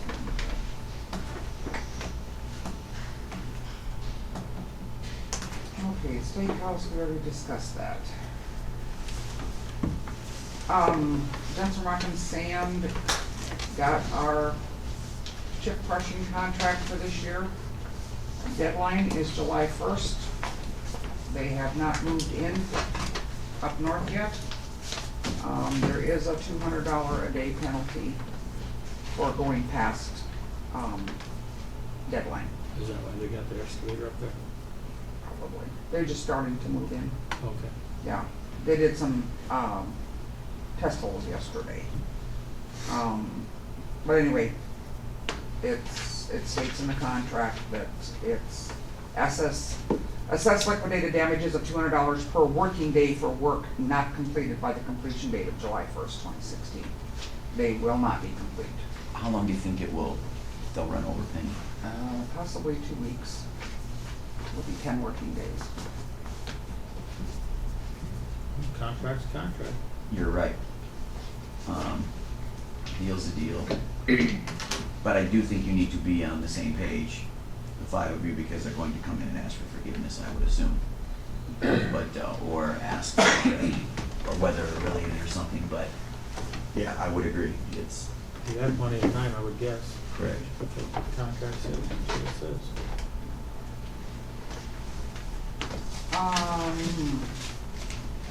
Again, one more thing. Yeah. How many ton is it that they're crushing? I mean, how much? 20. 20 ton. Yeah. How many ton? 20,000. Okay. Thousand. 20 tons. Thousand. Add 3 more zeros. there is a slight difference. Yes, just a tad. One truckload to it. Yeah, no, You were a 20,000 stupid guy ton. at me. I'm sorry. 20,000 ton. Next item is discuss the fence at the county pit, and that's our North County pit. That's where our chips are being crushed. Buzz Thorstensen has the lease on that. His responsibility with the lease is to maintain the fence. Our responsibility is to have the fence. We had to take the fence down because of the crushing, not all of it, part of it. but it is in dire need of replacement. The whole thing? Yeah, it's, about a mile and a quarter, all the way around. And we're And- responsible for materials, Yes. and he's responsible for installation. No, he is responsible for maintenance only. Okay, just maintenance. Yeah, And we're gonna come in and replace. and we need to come in and replace So that. that would all be on That us. fence, that would all be on us, yes. I do have a quote here from Mark Field from Mobridge, who does a lot of fencing. And he's the one that has actually done the maintenance part, for Buzz over the last couple of years, him having that. And it's $9,820, That's labor and material? labor and materials. Is that what he's gonna do, take all the old out, put all the new in? I mean, Yeah. is it really that necessary that all the old's gotta come too? Yes, I because mean, it's that, posts and everything? the posts, most of the posts are rotted out. Oh, okay. And the metal posts have deteriorated. The back where you try and straighten them, they just snap off. It's been 40+ years since that fence was put in. That's pretty new. Is this like a 4-bar fence? 3-bar. 3-bar? 3-bar. Yeah, new fence corners, be a gate on the east side of it and a gate on the west side of it. So we can get in and out with our pit run and stuff like that. So, Can I have that name again, please? Mark Thiel, Thill. I'll need a motion for that. I'll make the motion. Okay, I got a motion on the floor, I need a second. No second. Got a second, any more discussion on that? Does that include disposing of the old fence? Yes, that's taking everything out, disposing of it, and putting up new, plus 2 gates. Okay, any more discussion? Hear none, all in favor say aye. Aye. Opposed, say nay. Motion passed. And I will get hold of Mark, and he won't do it till after we get done crushing in there. That's everything on my agenda. Just so you're aware, County Road 319, which is the one going by the motel west, we did take the load limits down on that. That is healed up good. It's nice and hard packed, and so we took the load limits down. If there becomes issues, we'll put them back up. That's the first time in how many years? 4. At Selby, you know, that we took that low limit off Glen limit a year ago. Is that all right yet? That road there? Yes, that is still holding up okay. Things came through winter pretty well, didn't they? Yeah, they did. Yeah, we went in pretty good. I'm always anticipating the next one, because when it's okay for a while, then it's gonna hit us again. Okay. But How about, going past the web there, where we had those, they're big out. We're gonna leave them open. you're not gonna chips? Not this year. We're gonna leave them open every year. That's the recommendation I was given, so that's what we're going with. We'll keep gravel in and we'll keep it bladed. But it's not ready to be sealed over again yet. And we wanna make sure we're not. Is that kinda like what the state does, Mhm. leave them open for like a certain amount of time and then? Yeah, you have to go cable through a them? couple freestyle cycles and make sure you got them. I guess I got a question, Penny. Do you ever, I know you do sometimes, I know we can get it out here by the cemetery, but do you ever sometimes go in and lay a mat over some of them areas? You know, like that low spot there by the Mhm. cemetery? Yeah. But I mean, I'm just asking, do you, Mhm. like out by Burns's corner there? Yeah. I where see the what's going driveway- on there, and I'm just wondering, have you thought about going over and laying a mat over top of that, or not really, or not Thought really in about your it. budget? Can't flirt this year. 'Cause I see what's happening there. and- Yeah, it is. And actually, what should be done with that, and we may do that, but I'm not sure. Actually, it should be, tore up. Thrown up and let it out again. Before we Talking do about the mat. that area, or a big area, or? That area specifically on that road is where we have the main issues. But to get a grinder in here again is very expensive, so, Unless they're in the area. unless they're in the area. So I'll keep checking with the state to see what look Okay. at that going. But yeah, we've looked at that, we've talked about that, that probably is the only way that's gonna actually heal, is to open it up and dig down and see exactly what we're dealing with, because that does not heal up with the freeze thaw and just the hot. Something was brought to my attention yesterday, and I have talked to Deb about this, on Hiddenwood Road, the asphalt road going out to Hiddenwood Park, east of town here. It's County Road 316.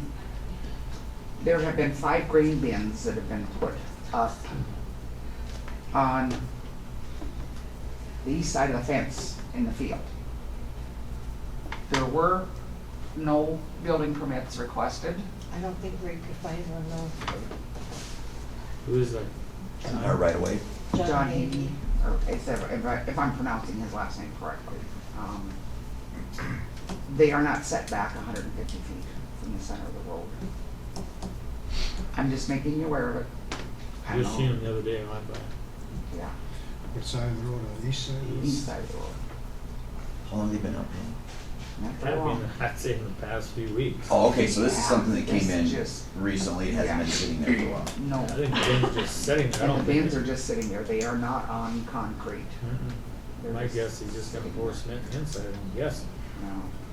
He does have a And it bunch ain't of, too late to pick them up and move them, huh? I'm guessing not. yeah, there's a bunch of railroad ties there too, so. I didn't look that close, I guess. I just seen it the other day when I went by and I'm like, Has Greg been out to visit with them?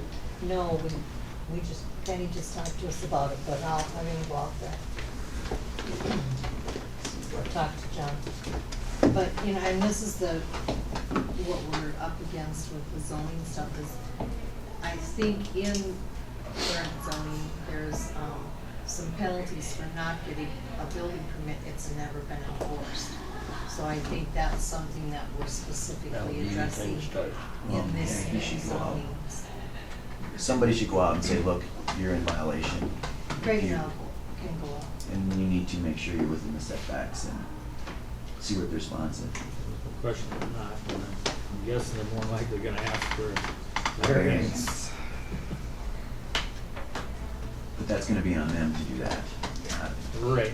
Yeah, 'cause they didn't get the building permit to start with. Like I said, it just had to happen the last few weeks. Yeah. Everything was pretty fresh there, but So how big are the bins? I'd say the 2 are probably 6s. Yeah, there's. So can they move those or not? Oh, yeah. One Well, step they up? moved them in there because I think he moved them off the old farm. That's where I'm guessing they got them from. Oh, so you can pick these up and move them then, it's not the kind of. They're You'd have not, to they're take not down sold, and- they're not. I'm guessing. No, they're just sitting on the ground. Do you think they took them out of the farm yard? Huh? You think they took them out of the I think they took 'em out of building Sycamore. site? Yeah, How far into the setback is it?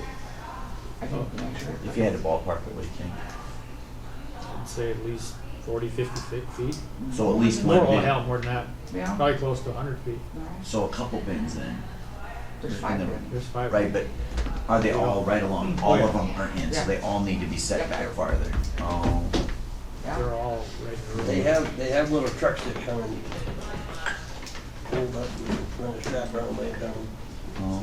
I'm not quite sure what they use because the beams, whatever he's got planted there, everything looks Yeah. totally there's intact. nothing- Like they didn't drive over nothing. Nothing. It's septic. No tracks. Well, I think Greg should go visit them. I would think there should be a phone call made this afternoon, Correct. immediately, and just inform him of what the requirements are, and then we've done our share. And what the penalties are. Does anybody else have anything for Penny? No? Thanks, Penny. Thanks, appreciate it. Thank you, Penny. You run out of things to worry about. Them fishermen are whining about them trees this side of Darrell. They're breaking their plug poles off when they pull them on, go by on pontoons. It's on the list to get done. I told them, don't worry about it. Set their plug poles down. I've had a few people whine about it. Yeah, we know what it's, like I said, I've got my list I and wouldn't worry about it. when we get done. Their daughter's just pretty whiny. Okay, then I'm not gonna. Hey, Ryan. Shannon's gonna come in here and talk quick here.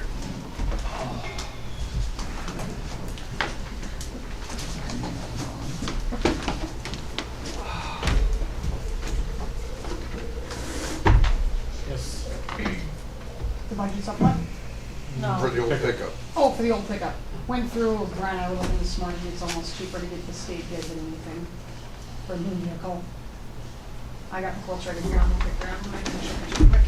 Yeah, the ones available through surplus, the ones that are in that $19,000 price range had 150,000 miles on them already. And then The one through surplus is 28.5.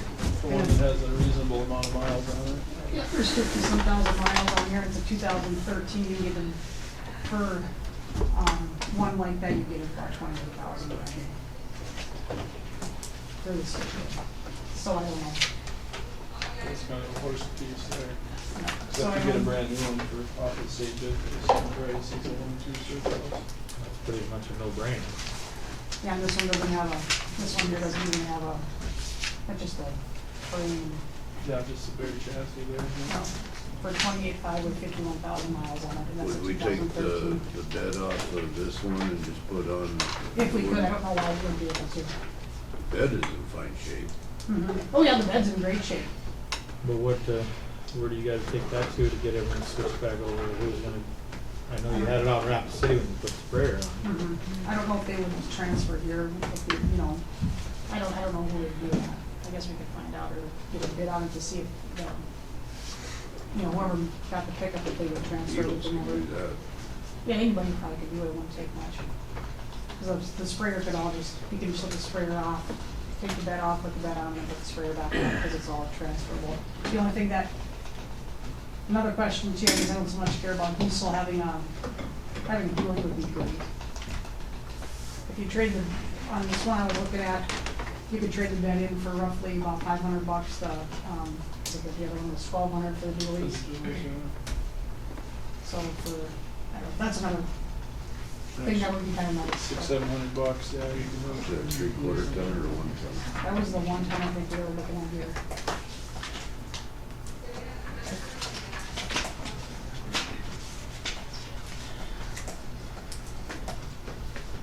Yeah, that was the one time. This here was the extended cab too, but I mean, it wouldn't make a difference if it was a long box or not to me, but that was just the options we found. And you guys want this information when we decide next meeting, or what do you guys want to do? I can give you that, guys, all this stuff. Yeah, we'll have to decide at next meeting, put it on the agenda, so. Right. But I can get, I'll get copies to you guys if you guys want to just look at the different Then you options. should probably get some price, whatever, to have it switched over. Okay, I can do that too. This is the bare bones of what'll be on there or whatever, and I can get copies to you guys, but And we decide next meeting. I can, I'll find some more that are on surplus too, to just make it a little bit, see if we can find something better. A few different options that would match up to this. Yes, bring it to next meeting. Okay, sounds good. Thank you. Yep. And Shannon, while you're here, we'll just talk about that mosquito sprayer real quick, like we talked about at the last meeting, maybe establishing some rental rates. You know, that mosquito sprayer was acquired through a grant for the benefit of the rural citizens of the county and the smaller municipalities, so whatever we establish for rental rates should be fairly reasonable. We're not out to make a profit off of it, mainly just to recoup our maintenance and wear and tear costs on the equipment itself, I think. So, you know, I was kind of thinking something maybe in the order of about $25 a machine hour for rental rate, somewhere along those lines. Fill it with gas, pay for the chemical, and then they, you know, the municipality can supply the operator if that's what they choose to do. Are you running into trouble, isn't about 3 people in the county here for it, certified to That's the spray? problem, yep. That's The why I other thought it problem was is, Shannon's like, job and a casket has its own chemical. I don't wanna pay for your chemical. We applied for a grant, we have our own chemical. and didn't we allocate some? Yeah, so far the casket has not owed any money for chemical for this year so far. There's still some left. And we applied for another grant, so. Yeah, the Somebody trouble is, just got a when project you was- get into leasing that, is whose insurance is gonna pay for it? You sure don't wanna get into a deal like Gail Dunewald. Well, you want somebody that knows what they're doing, for sure, you know. I guess I was a little, Who is licensed to have applied? Shannon and who else? Roger. And then, Getting someone from, David Martin. okay, of the three. So you have to put in your deal that they have to have a certified person to spray. and, yeah, and then I talked to Roger about it, and he wasn't interested, because he cannot afford that kind of insurance to spray in a casca once every week or two, or whatever the. But like now Shannon would be covered under the county insurance. I thought, well, if Shannon wants to rent the machine and do it herself, then if you do that, then you wouldn't be covered under the county insurance either. Right. Yeah, I haven't been doing, this has all been, every time I spray, it's been through the county. I've Yeah. never done it on my own. Yeah, but I was thinking if you wanted to do it on your own, Oh, I yeah. wouldn't have any problem with that, but Can be I'm guessing insurance. you can't afford the insurance for that either, No, just for liability would be awful. 1 or 2 days a month or whatever it is. Yeah. Can you only do that in the evening? Either that or out away in the morning. We Really? tried her out away in the morning and I think it did okay. It's either dusk or dawn. Is that just for wind stuff, or is it has to be dusk or It- dawn? Yeah, because of the streetlights. It's Oh. when the mosquitoes are in the air. Oh. Because with the sprayer now, everything is pushed up, so they gotta be actually flying. So it has to be in streetlights. See, we talked about it last meeting, and that's what my concern was, is that, you know, Shannon has to basically take her time, and every evening, whenever she does it, I mean, that's when it needs to be done, and, that's asking a lot. Is that asking any more than our deputy to go out and answer a call at night? But I kind of think, and I'm not meaning nothing by it, but I do believe that's probably in that job requirement. That's how I look at it. I don't think when you consider any law enforcement, I think their laws are, in my eyes. And this, Different. Ms. Shannon, I would classify that as part of her job too. And if she has to take off the afternoon to do it in the evening, I guess that should be up to her. And she wouldn't have to have that certain certification if that wasn't part of her job. I just said that was my concern. And speaking for the town of Itasca, my concern is how that got put in the newspaper last week. That you said that Itasca demanded to be done every Thursday, So I didn't read it. and it also said that it takes Shannon from 9 PM to 4 AM to do the town. So. I guess, for I people never, in I never Itasca- said no. But, I mean, that's what it says in the paper. And that's what everybody's upset about, because it doesn't take her from 9 PM to 4 AM to do the town. And we did not demand, I asked her, she did it the Thursday night before Memorial Day, I think it was. I asked her at that time, I said, we probably could plan on doing it every Thursday night if you can, weather permitting. I did not demand it. We would like to have it done, but we didn't demand it. I had no idea where that time frame when it came from 9 o'clock. I mean, whenever she does, I don't have a clue when she I does. mean, it's in the commissioners, it made the headlines. Shannon, It correct was- me if, If it were, I said if I would do Java, Casca, If Selby. you did all of them, It was, yeah, whoever wrote it must have missed part of it, but that's not what it was said that. that's kind of how I understood it. Shannon, it'd take her to 4 in the morning if she'd done all the communities. if I would do Selby, That's Casca. exactly what it says, on the recording. If she did all the small towns, that it would take her from 9 PM to 4 AM. But in the paper, it says that it would take her Whoever that wrote long the to do article the for the paper town. was wrong for writing it. So, I don't know who, but I think they usually get their information from you, right? Nope, Becky? she watches the video now. And I never quote anybody, I just give her motions. What does it take to And she get did talk to me. certified? Just a what? An open book test. And is that a difficult thing to do? No. Do you think we could find somebody that could pass that test and would be willing to work? We're already working on it for Itasca. Christine Goldsmith just did hers from Yep. Woolwich. Yep. And She's she gonna asked do me, their and she spray. asked me the same thing, and I said you could do it. It's nothing. I don't see where you should have to do it with your job description if you don't want to. You surely should get paid for for it if you do it.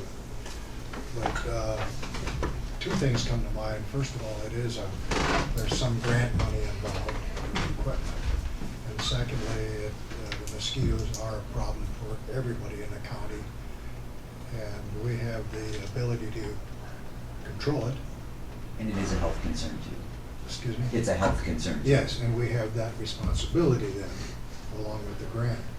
So we either ask you to do it, or we have somebody else hire somebody to come in to do that. And if they need to be certified, we have to certify them. But it should be done. But I mean, to me, there's just a lot of things, I mean, that we're not even talking about. I mean, she uses her own pickup. I mean, that person that sprays, they gotta use their pickup. She uses hers to pull that sprayer. In my mind, that's her option. If I'd have known that that was a problem in a cask, she could have used our side by side with the doors on it. We've done that Is it before. by itself? We've done that a It's lot unfair, yeah. before. When Roger was doing it, we always used my side by side to use it. It seems to me the county has pickups. Shouldn't have to use your own. There was always, it all depended, if there was water and stuff in there, he wasn't gonna drain the water all the way around and stuff with that spray pickup. That's a lot of weight too. Yeah, and then she said, and it's hard to see, cause. With everything, it's hard to see. Booms that, and yeah. everything. It doesn't have reverse. Yeah, it doesn't have first. No, her spray pickup doesn't have reverse. Well, that's a problem. That's why we're looking at the What new can one. we do about that? That's why we're looking at. What's Hey, one of them Woody. sprayers cost? The Mosquito. mosquito sprayer, that one's probably about, I'm guessing 12 to 15. They're spending. With everything that's. I think my we should guess. get a handle on it, and we should do it. It should be done at a reasonable price, as you say. And if you can't do it, if it's in your job description, then we need to hire somebody that can. A part-time person that is willing to do it and is certified. That's the way I feel about it. It's pretty important. If we lease a sprayer, whose insurance covers? It would be yours unless there was some malfunction in our sprayer. That's kind of the issue, one of the issues there is that, you know, when the landfill rents a piece of equipment, and I'm sure the highway department does it the same way, we put it on our insurance temporarily for the duration of the rental, so. The easiest thing would be, like Commissioner Martin is saying, is if Shannon doesn't have the time or she doesn't want to, she should probably find a part-time person. And that way it's all covered under us. We bill the municipalities and it's much cleaner that way if that's the way you want to go. I don't think we should treat this lightly. Give it the consideration it deserves, and it's as important as anything else that we do here.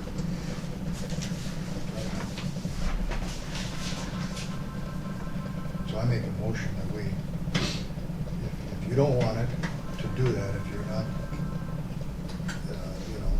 then we should find somebody that will.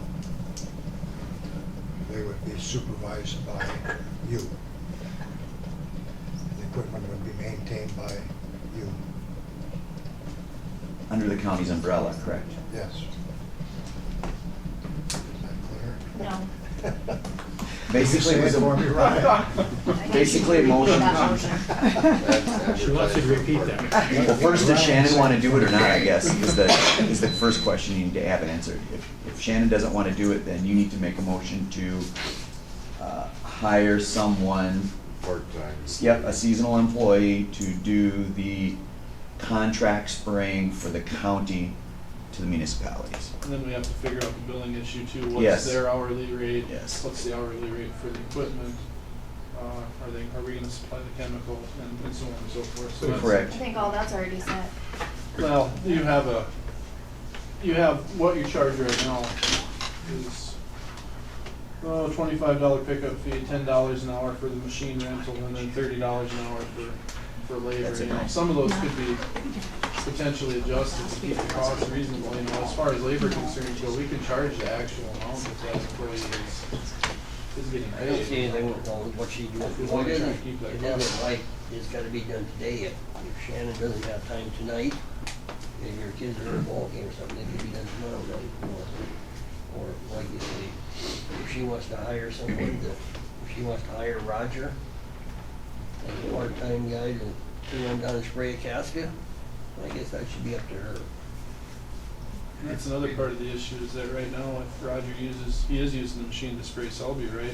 And we don't have any established rate necessarily for renting that machine to Roger, or any sort of contract in place or anything like that, to make sure that it's insured when he's using it, to make sure that we're recouping our maintenance and wear and tear costs on the piece of equipment. So that's kind of where I was coming from, that since it's being done right now anyway, we should probably put something into place as far as that rental agreement goes. If Roger was hired by the county, would it then fall under the county, would it Yes. all then fall under the county's insurance? He told me he's hired now by the city, that he under the city of Selby's insurance. For the liability portion, I don't know about on the equipment itself, Correct. though. That's kind Yeah, of. we didn't talk about that. Yeah, liability is the only thing I'd thought about. The cleanest thing would be is if Shannon doesn't think she can fit it in, to go like Commissioner Martin said, is get another part-time seasonal employee that will be responsible for doing that. And then we have one person certified, we have our equipment, it's all under the county, and we pay, like Ryan said, we charge a flat rate for an hourly service. Basically just to recoup our costs, nothing Correct. to try and make money or anything like that, just to recoup costs. So how do you feel about it, Shannon? That sounds good. I can talk to Roger and see if he'd be willing to help out at least, or. But, yeah, somebody to help you? Mhm. I know last week it was a tough week where I couldn't even do it at all with my schedule and stuff like that, and so it'd be nice to have somebody else to be able to help. Do we have to go through the typical advertising process with that, Jamie? I don't think so. I mean, this is basically a seasonal part-time employee that has to be certified. So you eliminate to 2 or 3 people, so. Okay, I had a motion on the floor. Do you need that repeated, Becky, or did you get it? Basically, the you want me to say it? Yes. Okay, basically, the motion is to hire a part-time seasonal employee to assist the, the weed, what's your technical? Weed and pest supervisor. Weed and pest supervisor in spraying local communities for mosquitoes. And that rate of. Don't you have to put certified person on there? Certified is correct. Certified individual, and then we need to figure out wage and what we're gonna charge. But that would be the first start. If you want to negotiate with Roger about what he require for a wage, that'll help us establish a more comprehensive rate for performing that service. So once we get that figured out, then we can take that next step and set our rate. In addition to that, I wanted Ryan to set up the schedule of costs. Wouldn't that offer the cost? And we'll have to figure out what Roger or whomever's gonna Them do. two, they're Yeah. working Yeah, out. I'll Yes. work with Shannon on it. We'll figure it out. We'll get it figured out, okay. That's part of the motion. They got a motion on the floor. I need a second. I'll second. Got a second. Any more discussion? Hearing none, all in favor say aye. Aye. Opposed, say nay. Motion passed. Thanks, Sharon. Thank you, guys.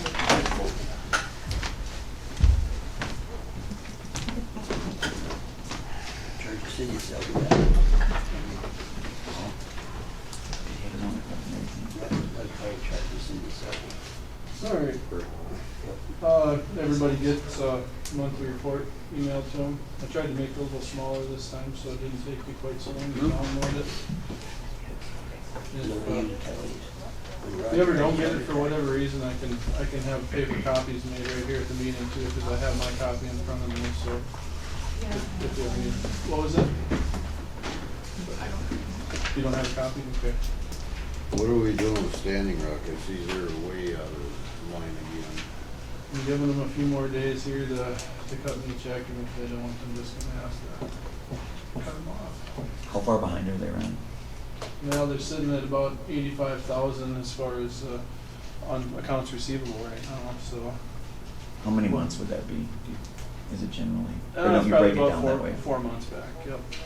And they were doing a good job getting caught up, sending me their required payment of $20,000 a month, which would catch them up quite a bit, because it's about $5,000 in excess of their normal monthly charges. You know, it'd be a quick way to catch them up, but then I started to lag behind again, and as much as I don't want to, because they make up a third of our annual accounts receivable, I think we're just gonna have to do it.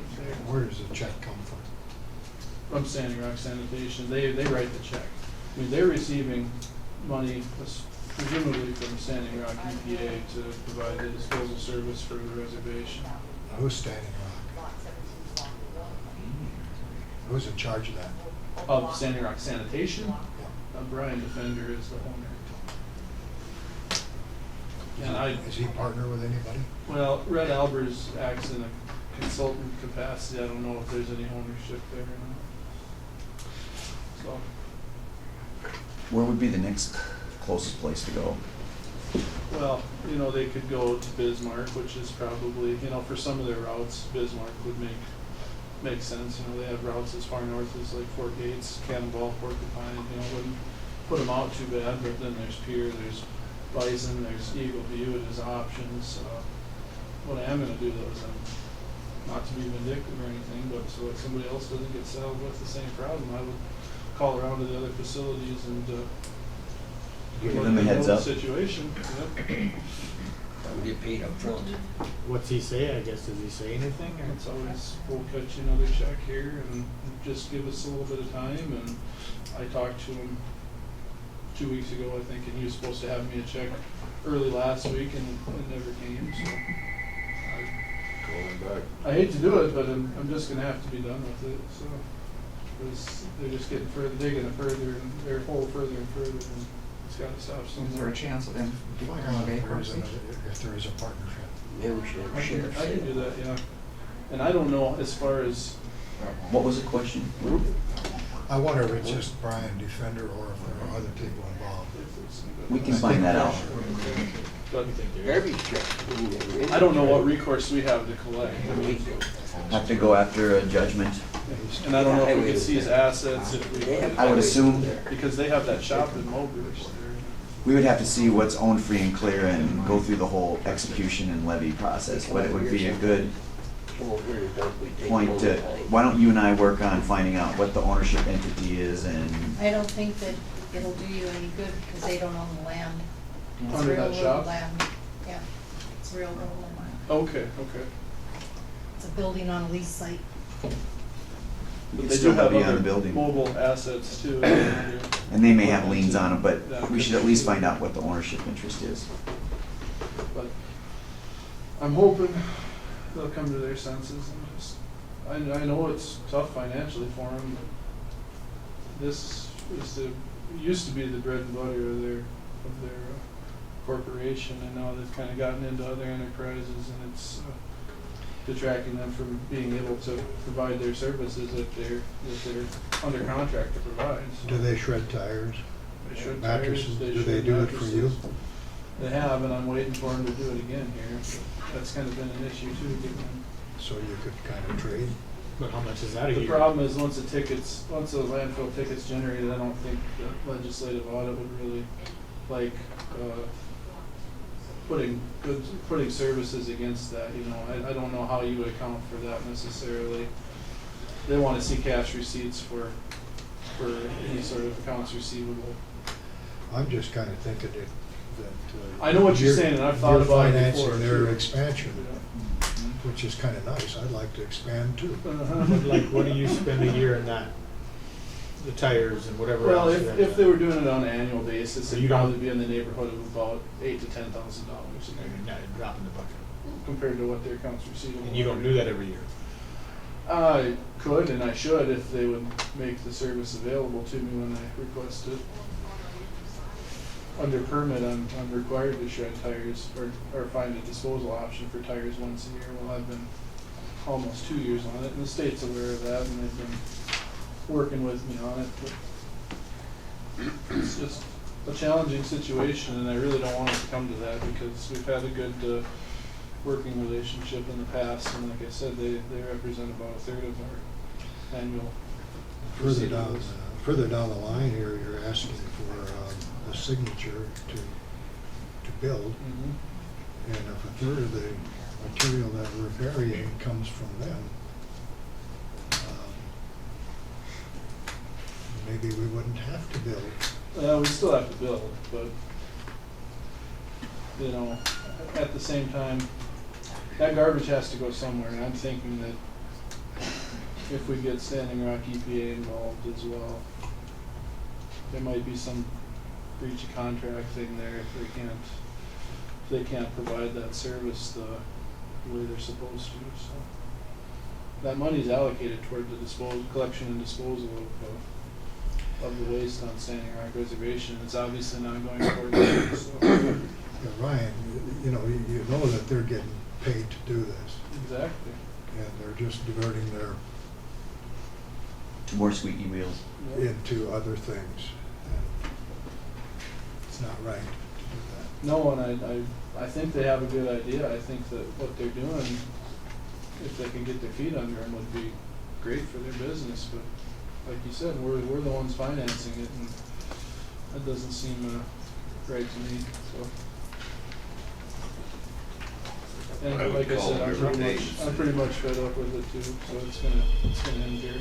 Well, maybe you guys can figure it out, and hopefully have something for us next meeting, I guess. Hopefully it's a big check. You can always hope, yeah. That would be the best case scenario, or at least to get back on a payment plan that would work, you know, that they can sustain. The best thing would be if we could own that shredder. About $750,000. Maybe they'll sell it for 85 grand. Yeah. If it's used, it isn't worth that much anymore. But I don't know what our options are, so I mean, that's something we're just gonna have to try and figure out, I guess. Okay. Well, hopefully you have an answer for us next meeting. Yep.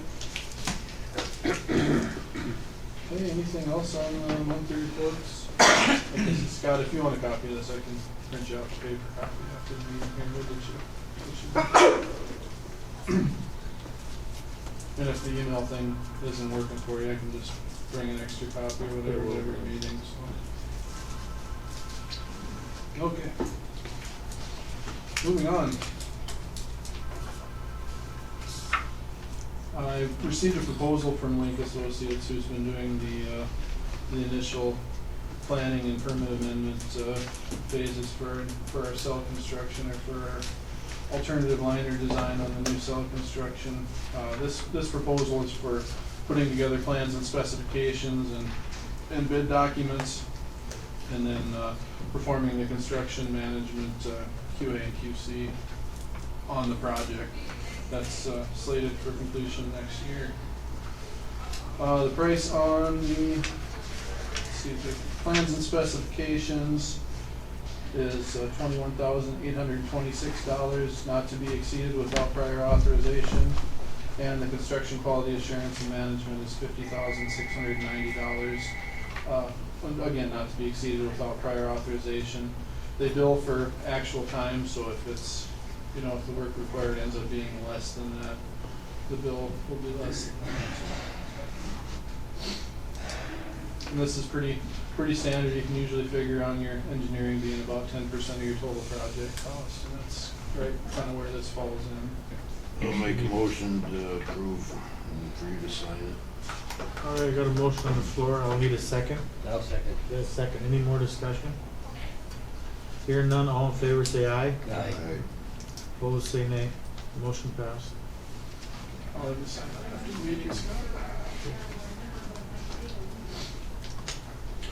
Okay, the next one was, we decided to put this back on the agenda for this meeting after we talked about it at the last meeting. I gave you guys my opinion on the GIS proposals that we had received, and we just wanted it kind of spelled out on the agenda for the exact action that you might want to take here, so. I don't know, Becky, do you have the original of that contract anywhere? No? Well, I'm trying to get it up. I don't know, Deb, is that something that I think Jamie. I think I may have Okay. a email in my email, a Okay. copy of it from Yep. them. They had sent it to me. Yeah. I would make a motion to sign with Schneider. Okay, got a motion on the floor. I'll need a second. Is this the one that, Beacon, this is Beacon? this is Beacon. And there's a trial period that goes with this? 5 years, yeah. And yes, The gentleman that was here from GIS workshop 2 or 3 times, he's no longer with the company. but Schneider is Beacon, that is correct. Okay, so that's, yeah.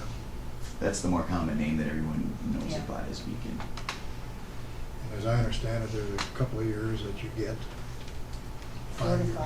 5. 5 years I with think the it's whole 5 year. years, yeah, Sounds good. for us to work our way into it and see if it's something we want. And you're in favor of that, right? Yeah, that was my recommendation. I think Jamie is on the same page with Yeah, that. Beacon is a good program to work with. I know, other counties have been, and we're actually I talked to Spink County, who's been on with Beacon for about 10 years, and their annual fee's about 11 grand a year, so she's like, you're getting a sweetheart of a deal to come in. Yeah, of course, the county's on it too, I think. A lot of counties are going on Beacon.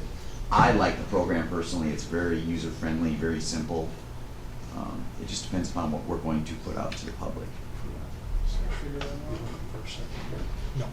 Okay, I got a motion and a second. Any more discussion? Hear none, all in favor say aye. Aye. Opposed, say nay. Motion passed. Okay. You want to let them know then? Unfortunately, I don't have any information about the jail fire escape. I talked to Doug Turkis yesterday, and he said they're still working on it. He hoped to have something for me by the end of the week. He said some people have been out of the office that were working on the issue, so he wanted to wait and make sure he could offer us the best opinion they could. So we're just kind of stuck there until the next meeting. I'll put it on the next agenda again, and hopefully we'll have our answer by then. I'm also waiting on an opinion about the usage of the bathrooms in the highway shop, just to get a second opinion on that, to see what they say, being that it is supervised by the county employee and everything. So we'll see what comes of it, but it can't hurt to talk to them about it. So that one's kind of on hold for now. And then the picnic tables that we talked about at the last meeting, I did a little bit of looking. I don't know if anybody else really did or not, but found some tables in that $500 price range, which seems to be kind of at the low end, $500-600 for a quality table. The ones like they have out at the state parks, those, if you get an ADA one, read this. Those run about $655, right around there, for just the straight aluminum colored ones, the anodized aluminum ones with the galvanized steel frame on them. So either that, or we can just get standard ones for about $595, just the standard 6-foot ones. Something that you, What is the standard ones made out of? they're the same. They're the galvanized tube and then the anodized aluminum bench and top. I'll pass these around. You guys can kind of look at them. I found some wooden ones too on the internet, and I just kind of printed out ones that represented fairly standard pricing for what I found. There was some that I found that were punched extruded steel coated with some sort of vinyl coating, but you see that in a lot of like the parks and stuff. You see those quite a bit. Are they pretty expensive? They're all right in that $500, $600, $700 price range. It seems like good. I want to take a look and see what you think. Got some in there that have a galvanized frame and a wooden top. Did you look locally? That I didn't. I guess I didn't know who to go through, and I didn't know if Kurt was going to be back or not, because Kurt had mentioned maybe talking to somebody locally about it, but I'd encourage you to talk to the lumberyard. okay, I can sure do that. Well, I know Kurt was gonna be getting No, he- information to That's- present to the board. That's what I thought he might be here with that issue too, but, because he was gonna contact them and see, but I'll call Kurt and see if he got anything out of him, and if he didn't, I'll go ahead and pursue that. But that's kind of what's available on the internet.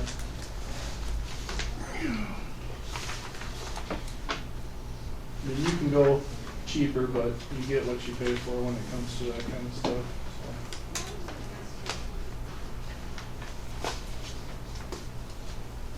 Yeah, I guess I'm just saying, like I said, I thought Kurt was gonna too, so.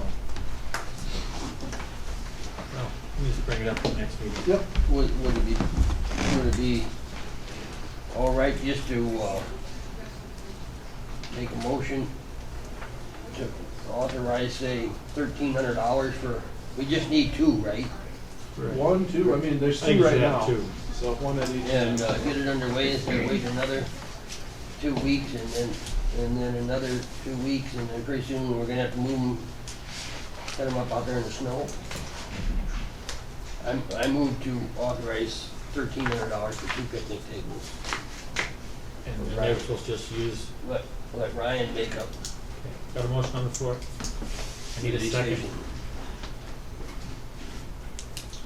I would say up to 1,500, just in Shipping case might you be an got issue, some too. shipping. What's that? Shipping might be an issue too on some of these. 15? Yeah, I'd be fine with Okay, got a motion on the floor, I need a second. But I will check locally before I make any sort of. I'll second. Got a second. Any more discussion? Where is this going to be paid out of?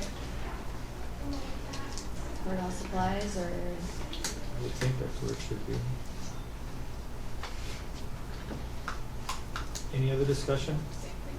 Hear none, all in favor say aye. Aye. Opposed, say nay. Motion passed. Anything else there, Ryan? Just wanted to let you guys know that I have a couple of health insurance providers scheduled to come to the next meeting. Key Insurance will be here, and then Linda Gosh is also planning on being here, so. I don't know how many other ones you want me to contact to see, if you want that one from down in Sioux Falls last year back here or not. You know, how broad a scope do we wanna go with here? How many providers do you wanna look at?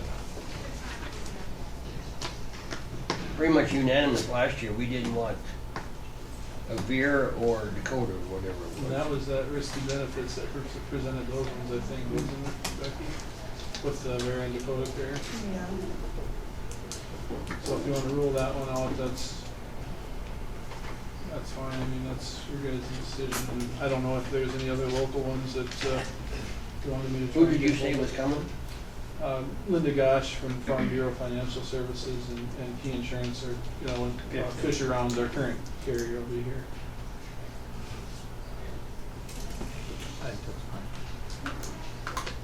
Okay, if you guys are all right with that, we can get those two in here and see what we get. I know Becky and I have talked, and she would definitely prefer sticking with the carrier that we have now because of the good customer service that we get through them, so.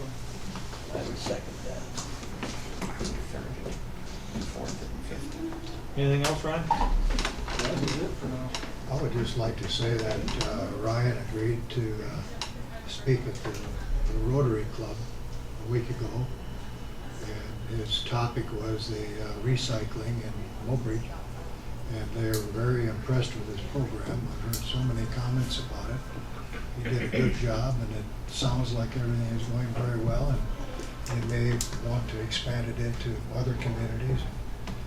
Even though it isn't profitable, it's again one of those things that can be looked at as a community service. And so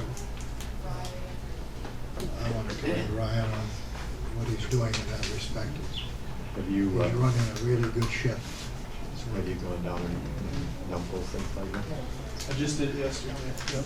Or Yeah, they were, yeah, I had a note, I was gone Wednesday afternoon, Thursday, Friday last week, and I had a note on my desk yesterday morning that said recycling trailers full, so I went down and I got them both dumped, so got them both in. So it's a pretty popular program. It is, it's really, well. If nobody has anything for Ryan, we're gonna take a 5-minute break.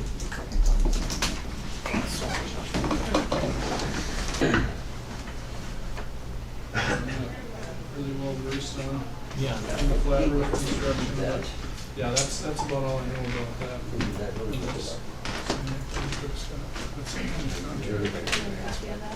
Okay. I'll do You'll be that. there for the small case for the next meeting. And I guarantee you there'll be more of those events and Well, let's call the meeting back to order. Josh. Morning, still morning yet? Nothing, still waiting. I I heard from Doug yesterday, and he said that he's waiting on some other people to get back. I even tried to send it to the other one, I got. Nothing to report, no. Oh, okay. I have problems. Sorry about that. No, it's not you. Okay. I have problems getting your one that says total slides. I can't open that for some reason. Yeah, I don't, unable to open the file. Okay. I'll see if I I can get the one, but I can't get the other one that says about total slides. Okay, that's this one that I emailed out to you guys.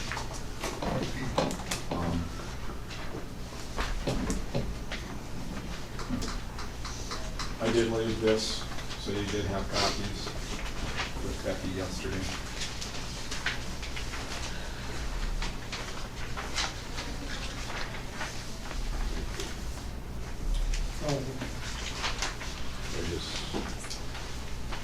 We'll have to figure out if we can send it in a different format for you, in order for you to open them or get them. It could be the way we're sending them to. In what I don't know format.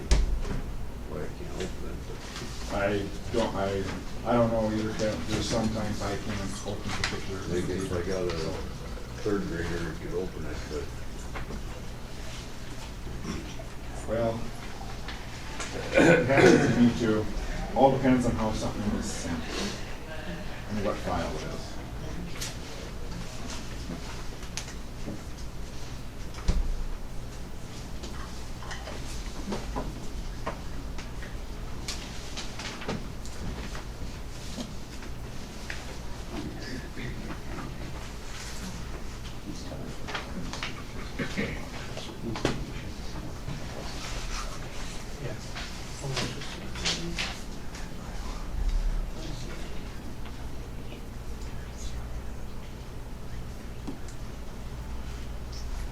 Yeah, how does that work? I'm just looking at just the print that you collect.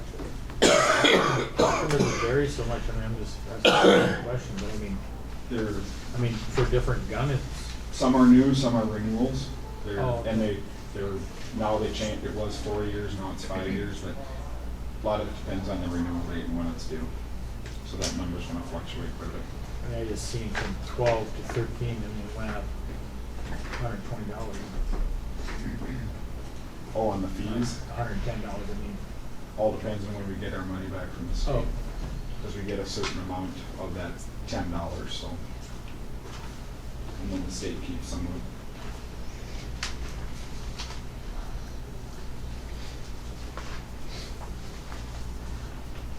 As far as vehicle mileages, some of that's gonna fluctuate.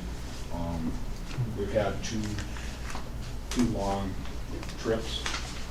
One was in May and the other ones are in June here, so that won't reflect, but we've had to go to Iowa and Minnesota twice. So last trip was up to the city to get one up on a felony warrant.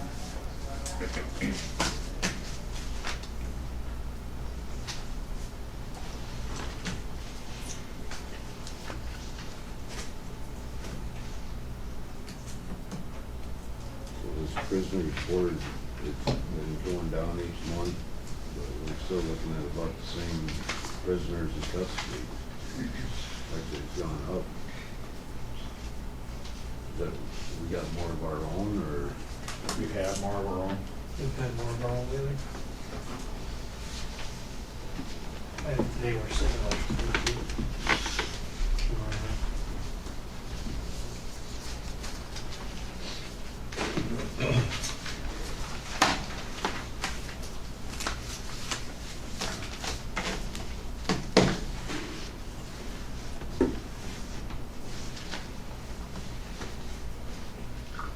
You have a report that shows. I don't know, did you guys get, anybody else want to get it? I'm gonna make copies quick. I'd like one, I guess I didn't print it. Okay. I get it, but I don't know.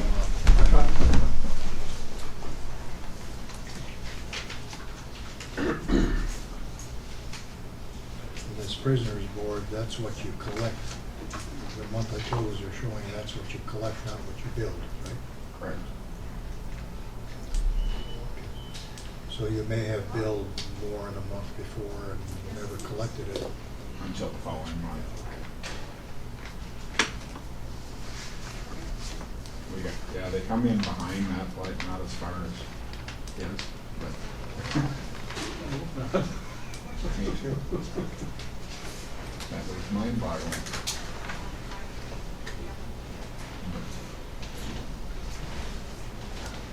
What's the unattended deaths? When people pass away at home and there's no one there. What happened with the cooler? Walk-in, The freezer, the bill for that? I haven't seen one We yet. haven't got a bill. Did we? Okay. We haven't got a bill from Nothing. Phase. Not from Phase yet. Say I have not seen it yet. Unless for some reason I was right to Becky, but she said she hasn't seen it yet. But it is working, it has been working, it's constant. And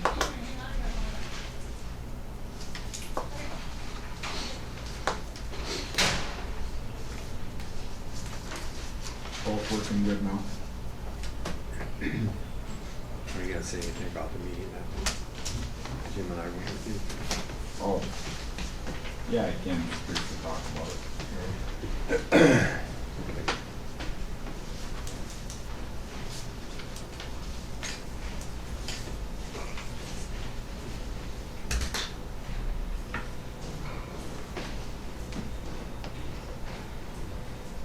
Does anybody have any questions about it?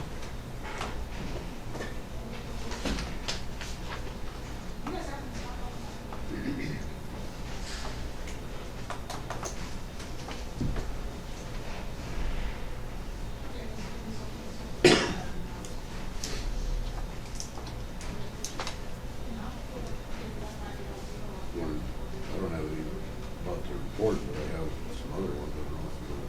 I don't know what Josh wants to go to right now, for next. Nobody has any report on his monthly. Okay, I'll just wait for Justin to get back, but I'll just talk briefly on, no action needs to be taken.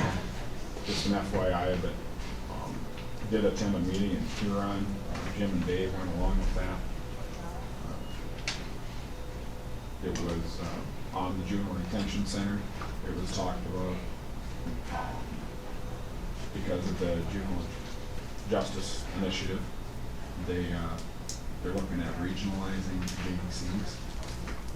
On juvenile detention centers. Difficulty hearing you. What did you say? They're looking at regionalizing the juvenile detention centers, having so many throughout the state. Like I said, it was our first meeting. A lot of us are myself and Dade County, because of where we're at and the issues that we've had using another JDC. I mean, they'd have to fix quite a few things. We talked about this on the way back.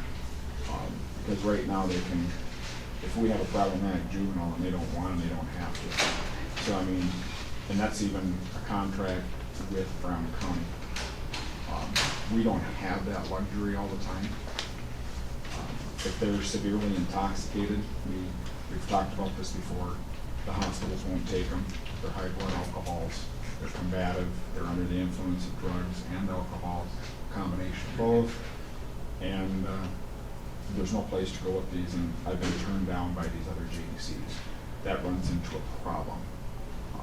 We need a safe place for these kids to go, and we don't have that up here. And I've been refused at Hughes County and Brown County. And not too long ago, I was refused at Beetle County, which is Huron, excuse me. And what we did to accommodate the situation was we did a squeeze play because I was using my JDC for overflow. So that means overcrowd your cell block more.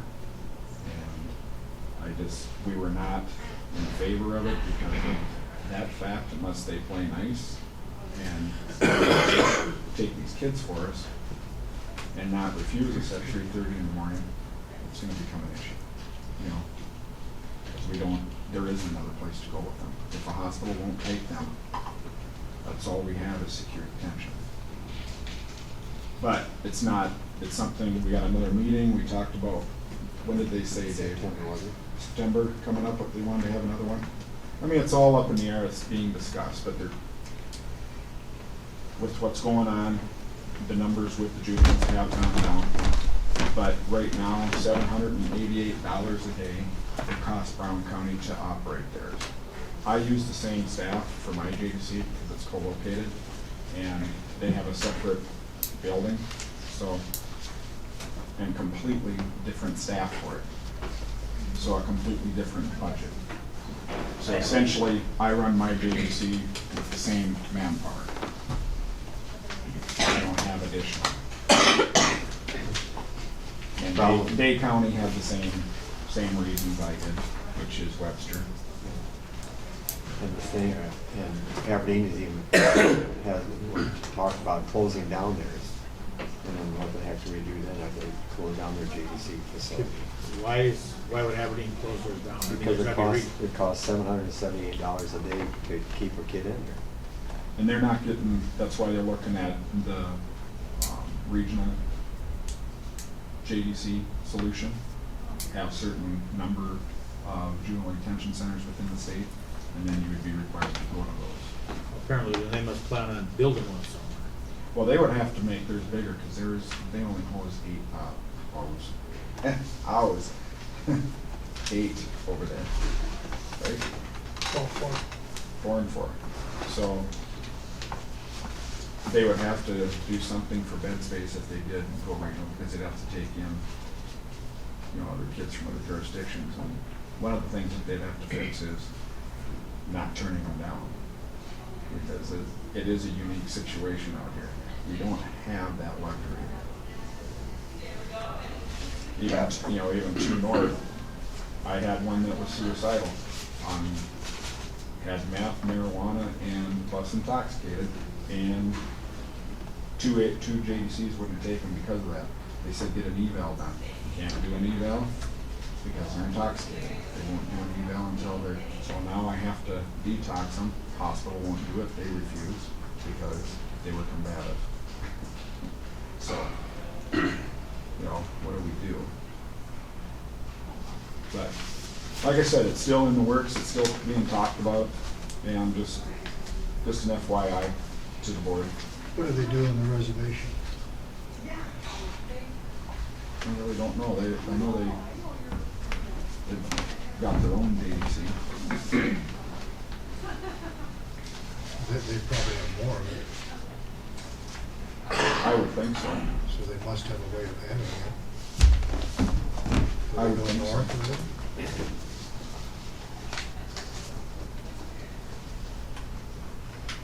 The thing with it, the same thing as adult jail.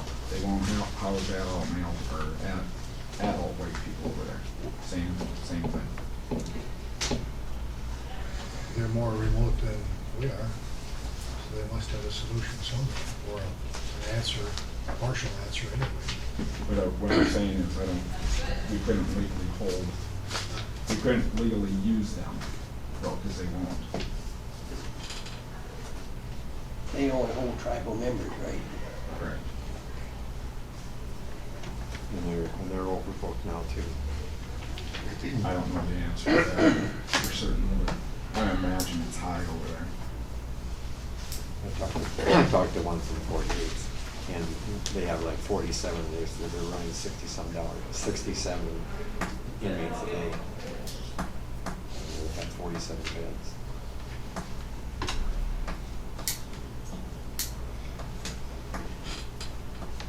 But anyway, that's the discussion that's out there, and we got another meeting in September, the way it sounds.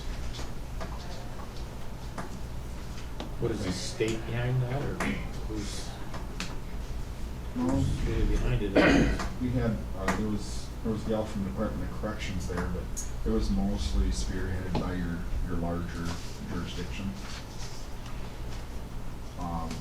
Sheriff Mike Whiteholt is sitting on that committee, which is Hughes County.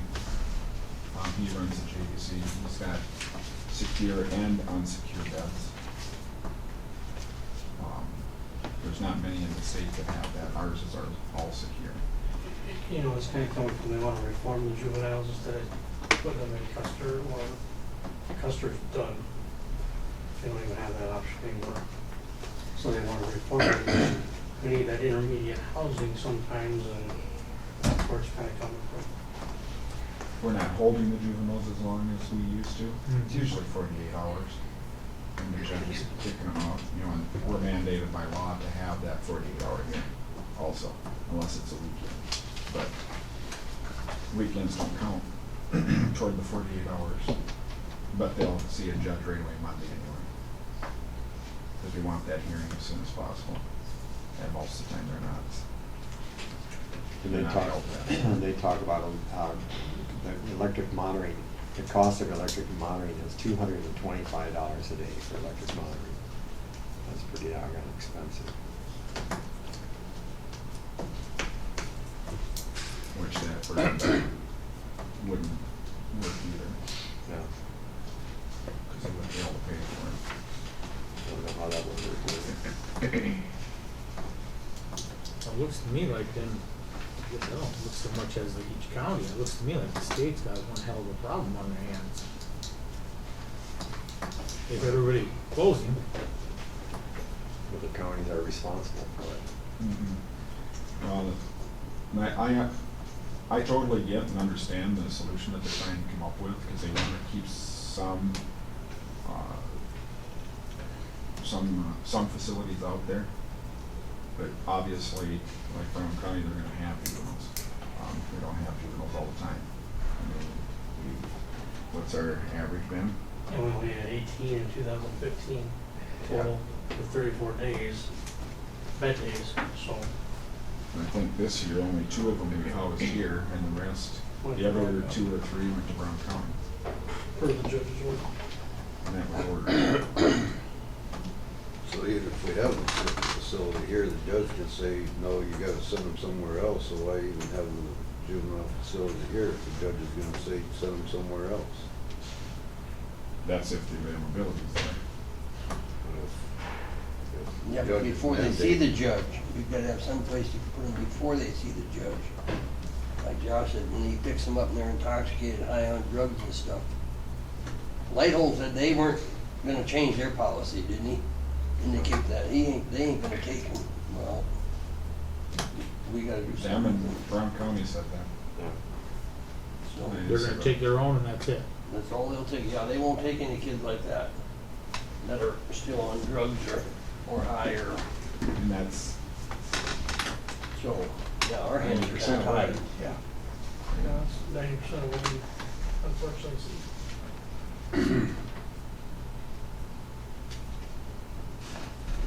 But it's like I said, there's another meeting, and it's a bridge that we'll cross when we get to it. How many do you got up in the JDC now upstairs? For juveniles? Juveniles For before. how We don't have any right now. many regular adults you got that you're putting up there? 2 north, and is there 3 female? 3. I already got 1 last time, 4. Okay. 4 last time. So if we would not take quite as many, where you'd have 1 room open upstairs, it would be all right then. As long as you kept 1 room open up there for a juvenile. Yeah, we usually remove what we have up there, especially on the one side, we got 2 males. Usually, but, Yeah. you know, with the juvenile detention, it's, sight sound separation, which is why you have the fire door and the door up there, above the staircase going up there.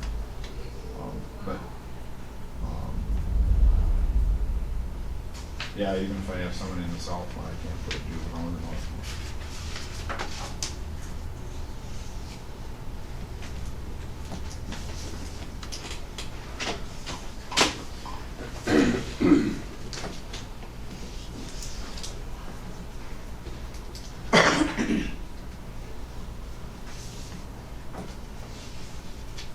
I don't know where Jamie went, but he could have added some to that, because I don't think he's done with some of that juvenile stuff yet.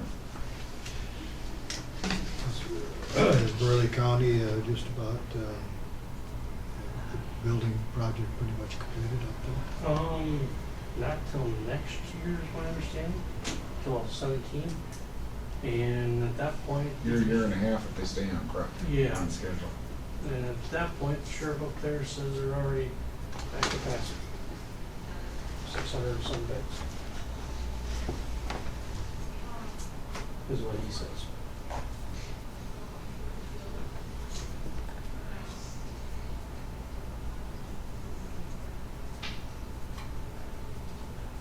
And you recently renegotiated the contract? Well, we haven't, contracts won't go out, but all At the end of the year. yeah, all the notifications were sent out. So what did you, what is the daily fee? What was it, 5? for adult and 1, 20 for contract, right? correct. For adult, 95? 95, 120 non-contract. Yep. Juveniles 125 contract and And can we keep it here for 95? yeah. Right. But if we could send ours out for 95, we'd do that, wouldn't we? We got 258 for 100. That juvenile meeting we had the other day, I know a lot of them were talking about their adult prices too. Yeah. And we were one of the cheapest ones, as far as 80. But the other ones were only 100, 120. And these, Or I can recollect. and these contracts are yearly now, not every 2 years like they were.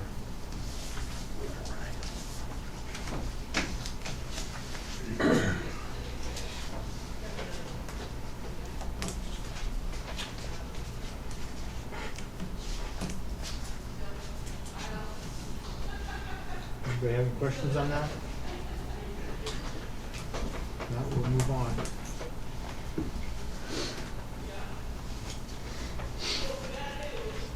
The next one is a salary increase for Carrie Beeman. 50 cents for probationary and 50 cents for the completion of her academy training. She graduated June 3rd. June 3rd from the academy. I so move. One second. We got a motion on the floor and a second. Any more discussion? Yes, is that how it's always been? You give that much on for the academy trainings, the completion, and all that? Is that usually how it is? Yeah, I start, when she came to the sheriff's office, which I have that right as department head, she was put on a 6-month probationary period, which would have ended because she started in January, about the same time. So, Any more discussion? that's the only reason it's running together. Hearing none, all in favor say aye. Aye. Opposed say nay. Motion passed. The next one is an increase for Glenn Bissett, corrections officer, 50 cents for completion of his probationary period. Okay, I'll take a motion for that. I so move. Got a motion on the floor, I need a second. I'll second it. Got a second. Any more discussion? Hearing none, all in favor say aye. Aye. Opposed say nay. Motion passed. The next one, I don't know if you guys got the email with that quote in it, the north cell and the new edition, newer edition. Leaks water when it rains, comes down and leaks into the exit side of the door. Into that cell where it's bad enough they can use buckets to catch it all. I got a quote from Grove Roofing in Aberdeen for $22,375 to repair, replace the roof. I believe it's that rock flat roof up there. What did they say? Is the roof bad or is it just one spot, or I guess? in his, I mean, a rubber roof ain't that hard to fix. yeah, in his quote, it doesn't say there's an existing, one bad spot, it just says replacing the whole thing. And he did make a note that any AC and electrical or gas piping or disconnect or reconnect would be done at an additional cost by someone else. Did you guys, I scanned that to you guys, did you guys get it? Obviously, Scott, you couldn't if your email wasn't working, but Is that a rubber roof or a tar-based roof? as far as I know, it's rubber. Is there rock on top of that one? Yes. It's kind of unusual to put rock on top of rubber, isn't it? I mean, I have a building in town here that has a rubber roof on it. I'm not somebody that fixes that, but I went up and I fixed mine in about 5 minutes. I mean, it doesn't take rocket science to fix that. I mean, that's what I'm getting at is I don't understand why they quote It for the must whole be, it roof. must be tar then, if it's rock up there. Well, I haven't seen it, from a distance I have. I know there's rock up there. Gravel, yeah. So, That pea rock or that small rock. I would suggest you have somebody else take another look and see if repair is an option rather than total replacement. I know that it was really a concern 3 years ago while the building was settling. Because if one corner of the building is settling, then it's got some Well, the building was going like this, so it's. So there's gotta be some separation. There's some separation there that actually did occur. So maybe it's more than one spot. But I think we should know more about it than we do right now. You should. I got them, Justin.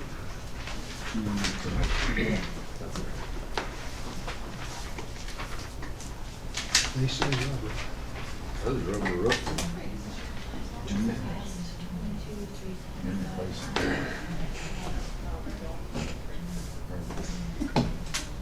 Yeah, it says remove an existing rock and rubber roofing. Inspect and replace electric deteriorated roof insulation and do all the deteriorated.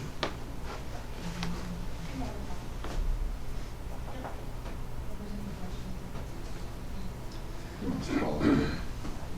Rubber individual. Okay.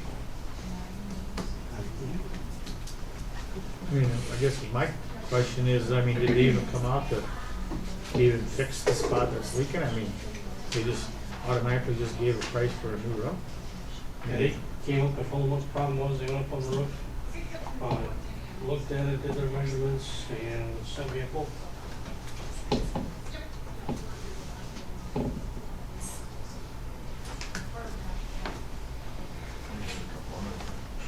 Yeah.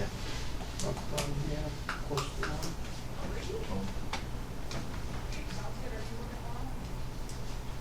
And what I'm getting at is, I mean, anybody that's even in the business, I mean, you would have fixed the problem, you weren't gonna put a new roof on the next day. I don't understand why they didn't determine what the problem was, and at least, you know, rubber roof, I mean, you can fix that spot, and then you determine if you're gonna put a new roof on it. I'm not a roofer by any means, but like I said, Yeah, I mean. I've got a rubber roof on a building in town here, and I wasn't I anticipating fixed the that damn either. thing. A lot easier to replace one shingle than to replace the whole roof. Yeah. No, I wasn't anticipating that either, but like I said, I'd like to see maybe another guy look at it or two. Can you get? I don't know why somebody doesn't Just just for fix that repair, spot not for replace. the time being. Yeah, that's what I told them, that I just need this, took them inside the mail, so this is where it's leaking from, this is where it comes down. Where's the leak? In the What part north, of the building? on the new addition of the north-south. right above the Right. door where you walk in the north cell You box. walk in that door, there's an exit sign right there, it's coming out right into the exit sign and then down. Runs down along the windows. Yeah. That's there. Of course. And when you look, you know, we pulled the ceiling tile, but it's concrete, so you can't see. You can't see past it, don't do it, you know. But, it can be leaking anywhere and run. Yeah, Sure. it could be running, yeah. No, I exactly. agree.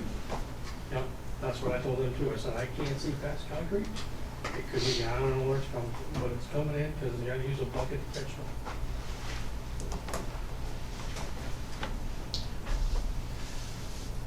But we can certainly do that. But I get more. I guess it's not understanding why at least they didn't try to fix the spot unless they absolutely can't see it. That's, yeah. But I mean, that's kind of.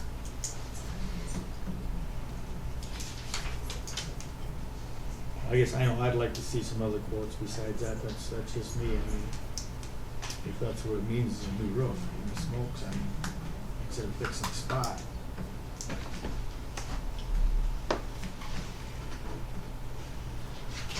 Yeah, and I don't know the details on what they did, if they pulled stuff back, but I don't know, Scott. I don't know what they actually did out there. Yeah, I But- personally wasn't able to stay there the whole time that day. So I showed them where I was at, sent them up to the roof and got this in an email.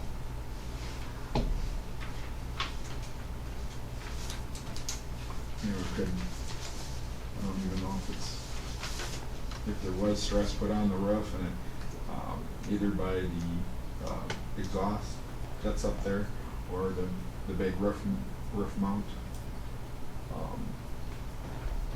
unit that's up there, you know, that could have caused something too, depending on where that's sitting. I don't know where that seam of that roof runs, but that'd be the first part. I'd be looking at it toward the center because that's where all your stress is on when the building was settling and pulling away. So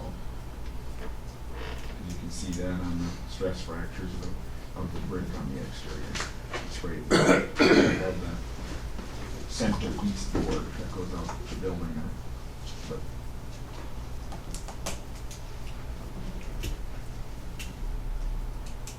Like I say, I would like to see some other quotes on it. besides I'll just try and get a roof. couple more.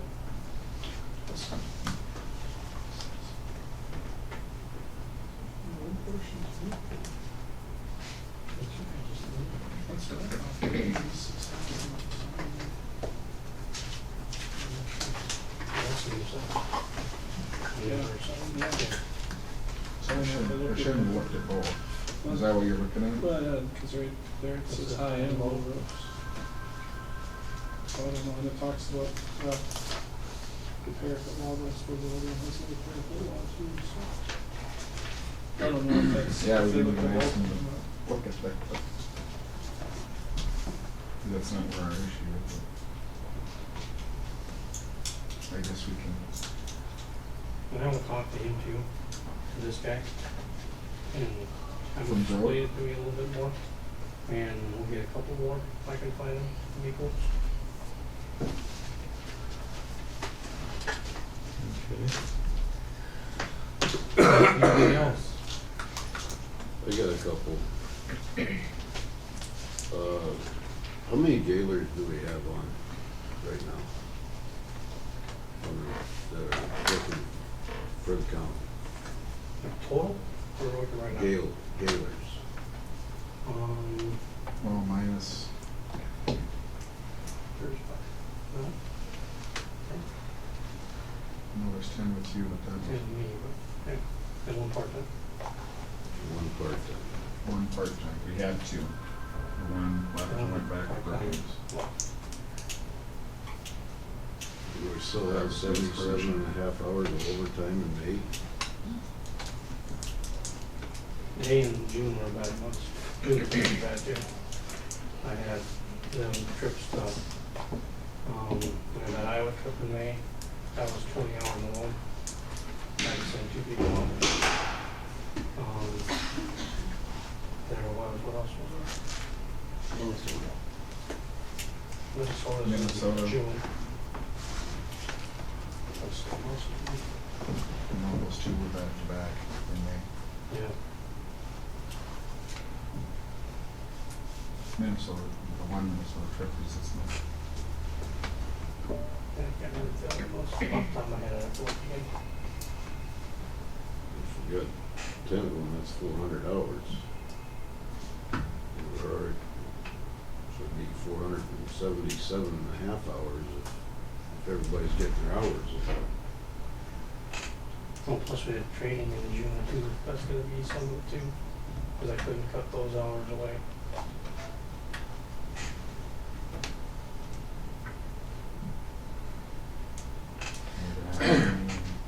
August again for mid-pass certification and recert.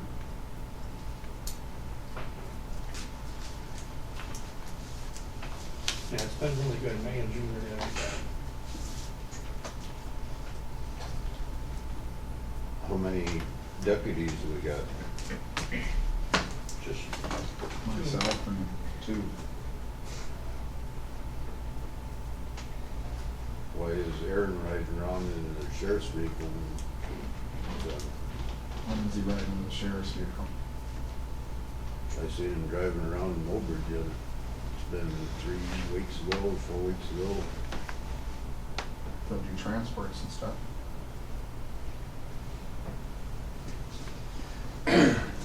Not where I've seen him, but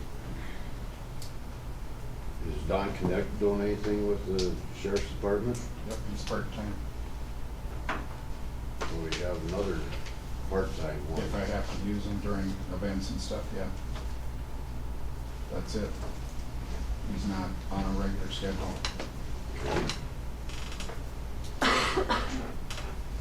What about, when Justin, you went to Harriet for 4.5 hours, why didn't Harriet pay that instead of us?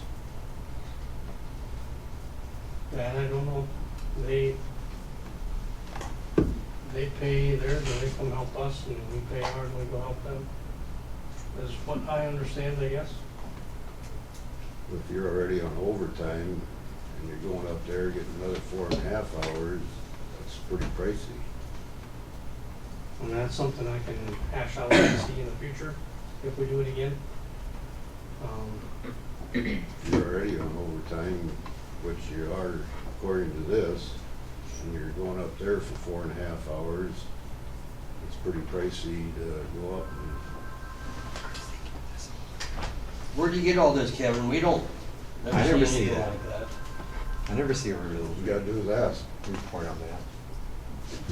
I ask questions.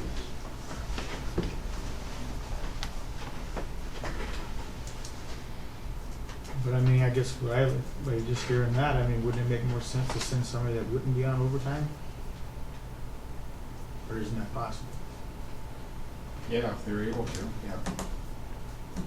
I mean, essentially, that's what I try and do. To alleviate overtime.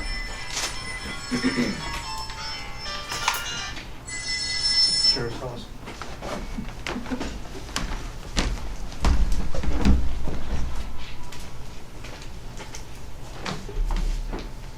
I was just asking questions because it seems like a lot of overtime to me.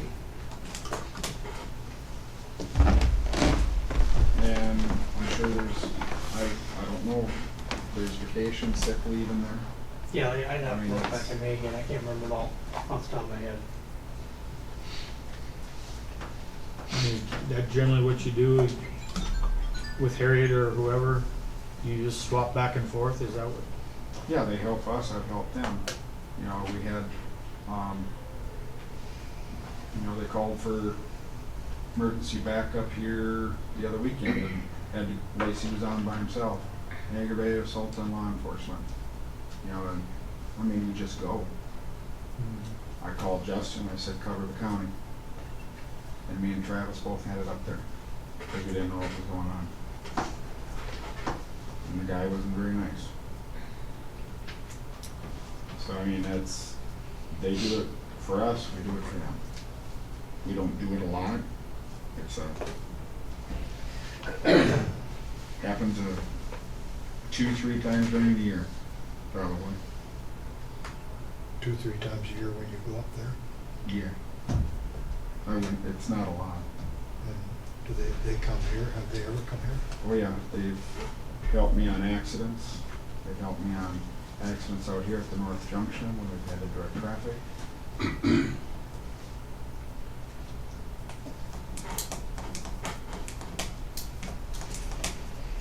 They were down here on that, when that guy ran in that truck too. On that fatal, yes. Sure.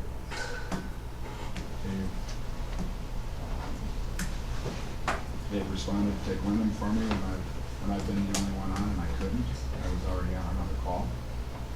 Lacey was at home and was just north of Glenham, so he ran into Glenham and took care of it for me. So I mean, yeah, we help each other out the best we can. We don't, it's not a lot, but we'll do the same thing with Potter County if we can. That, with Holden being where it's at, we've helped them out too, but it's right there.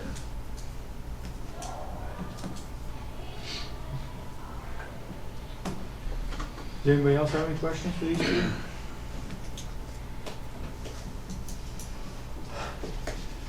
I see you made a trip to Montezuma, Iowa. That's right. What's in Montezuma? I don't I want, thought that was in Arizona. Tripoli next, huh? get a little touring. Little touring. Well, That one was a long trip, so.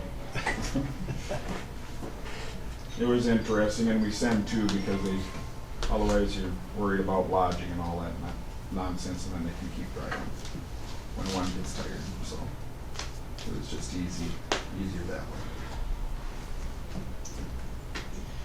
way. Anybody else, anything else? Thank you. Thank you. Okay, we'll go to number 11. Huh?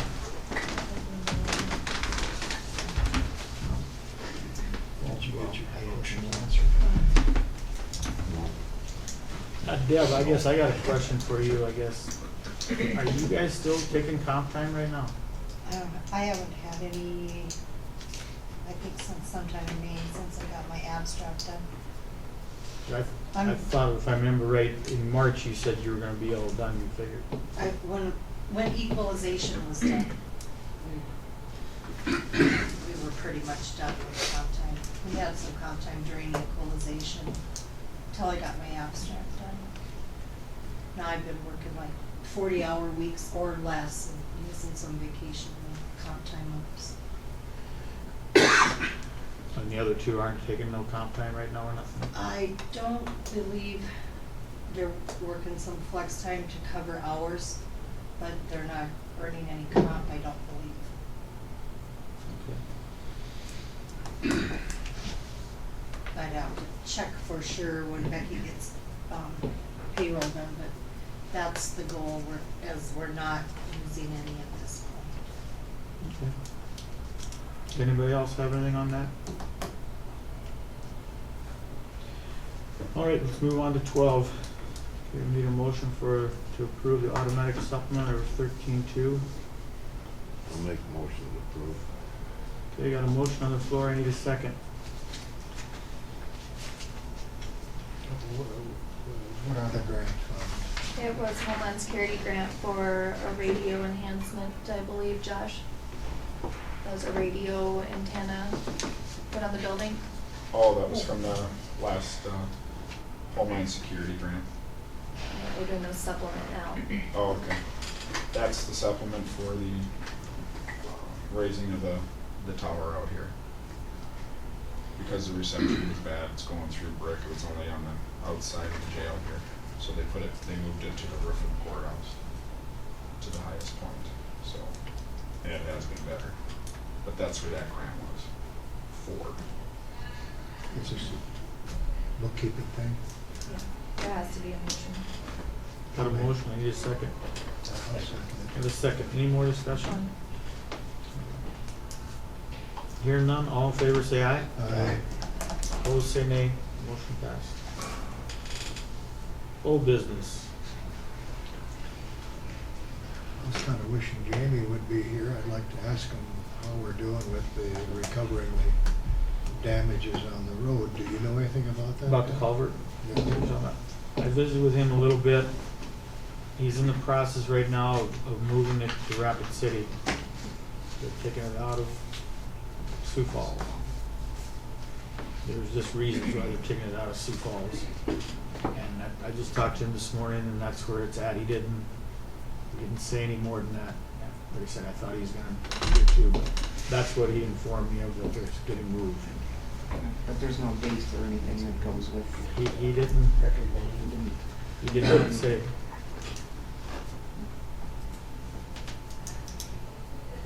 best I know right now. It's almost 3 years, isn't it? 2. Maybe he'll be here next meeting, I guess we can ask him a little more about it. Anybody else, any other old business? We attended a meeting on records management for law enforcement movies the other day.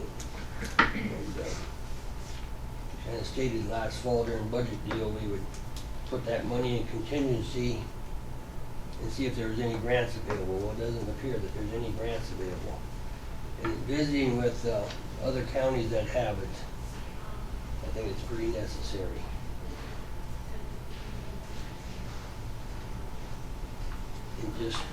In just the amount of paperwork. And well, at our meeting the other day, for the juveniles, they wanted to know some numbers. I don't remember what all the numbers was. It'll take our staff weeks to get them. I'll go with that record change, it'll take them 15 minutes to get all that stuff. We put the money in contingency, and I called and asked it to be on the agenda, but it didn't get on there, so I'd like to be on the Did you next talk to meeting. Katie or? Okay, I never got that message. Let's talk about next meeting then? When we were at the meeting, then the other counties are really in favor of this, and if we don't have it, it's not gonna work with our programs that we have right now, is it? Right. So we have to have it in order to communicate back and forth with the other cities and the other counties, and we've gotta do it right away.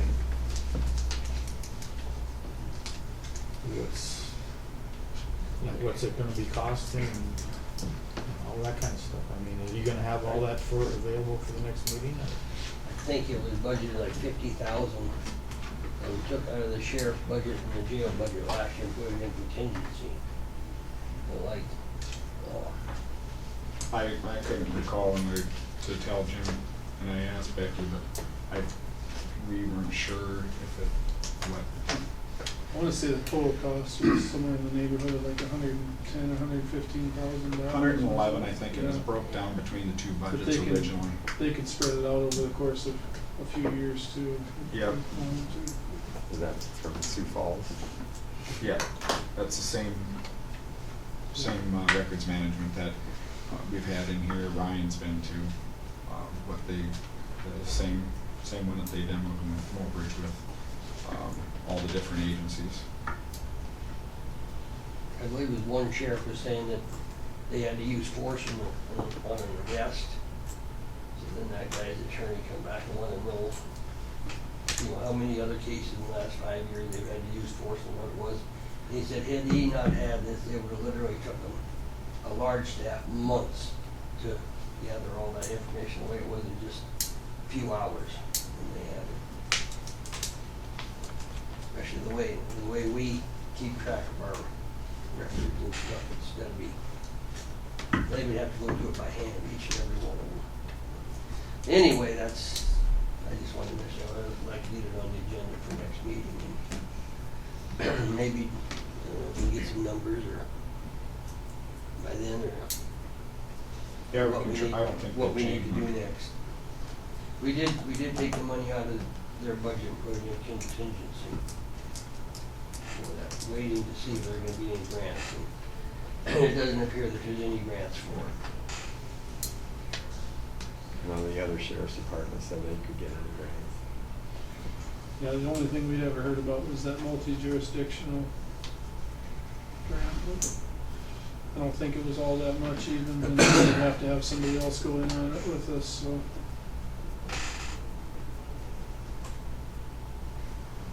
The program is built in Sioux Falls. Isn't that right? Yep. The Company is based in Sioux Falls, and it's, They're the ones that build it and their maintain support it. 24/7, 365 days a year. Just bring in numbers to the next meeting, I would say. Anything else? Yeah, we can address this letter here that I was addressed to Kevin, but basically it's just the DNR following up on our application that we submitted to be included on the 2016 state water plan, which is to be included for grant and loan fundings. You have to do that process. And this was just saying that they have the meeting on the 23rd, yeah, so we're a little behind. I knew about it. I got a copy of this too. They said they didn't anticipate any problems and that they were going to recommend putting it on the plan. I haven't gotten confirmation yet that everything went as planned, but I'm sure I'm getting that pretty soon here. So I don't know if we want to just put that in the minutes as something that we received or whatever, but I already have a copy of that, so I don't need another one.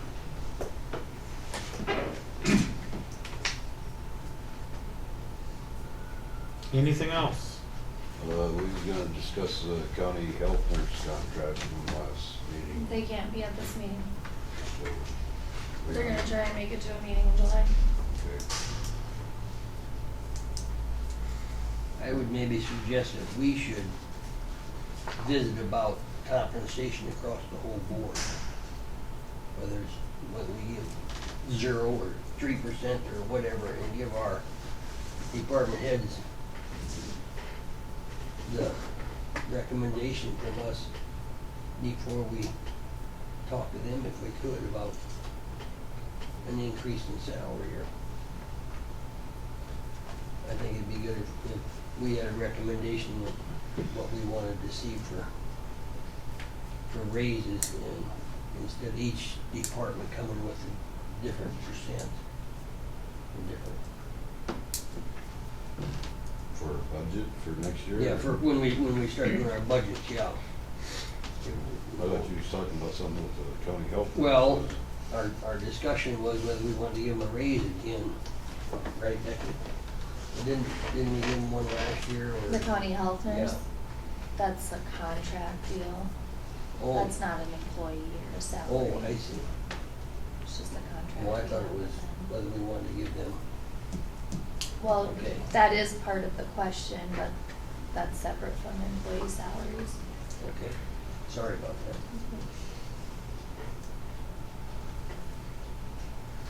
Anything else? One of the next meetings in July. It was decided before to change the first one to the 12th, and I don't know what you want to do for the, I thought that's when we had it decided on. the 12th, but the second meeting was never discussed. 26.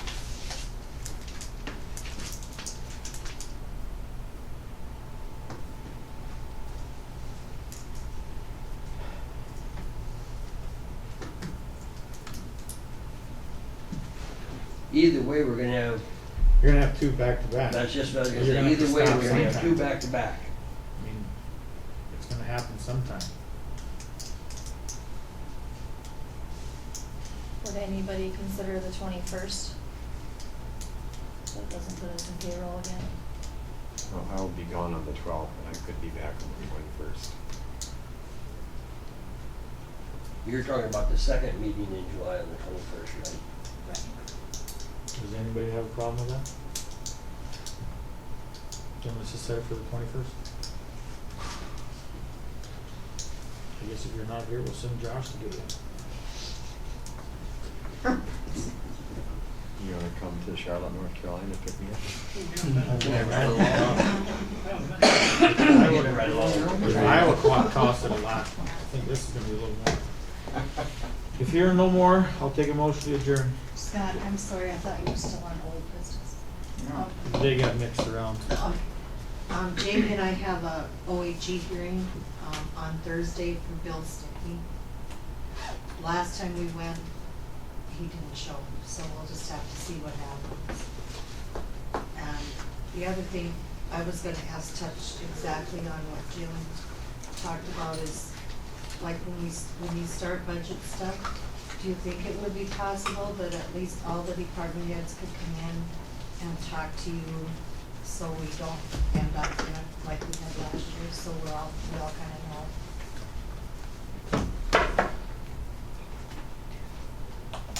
I think we'd each like to come in and talk to you separately about our budgets, but I just think for the salary part, it would be good if we all just talked. at one time.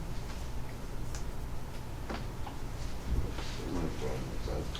It makes no difference to me, I mean, we can just talk about it, and what happens at budget's gonna. Yeah.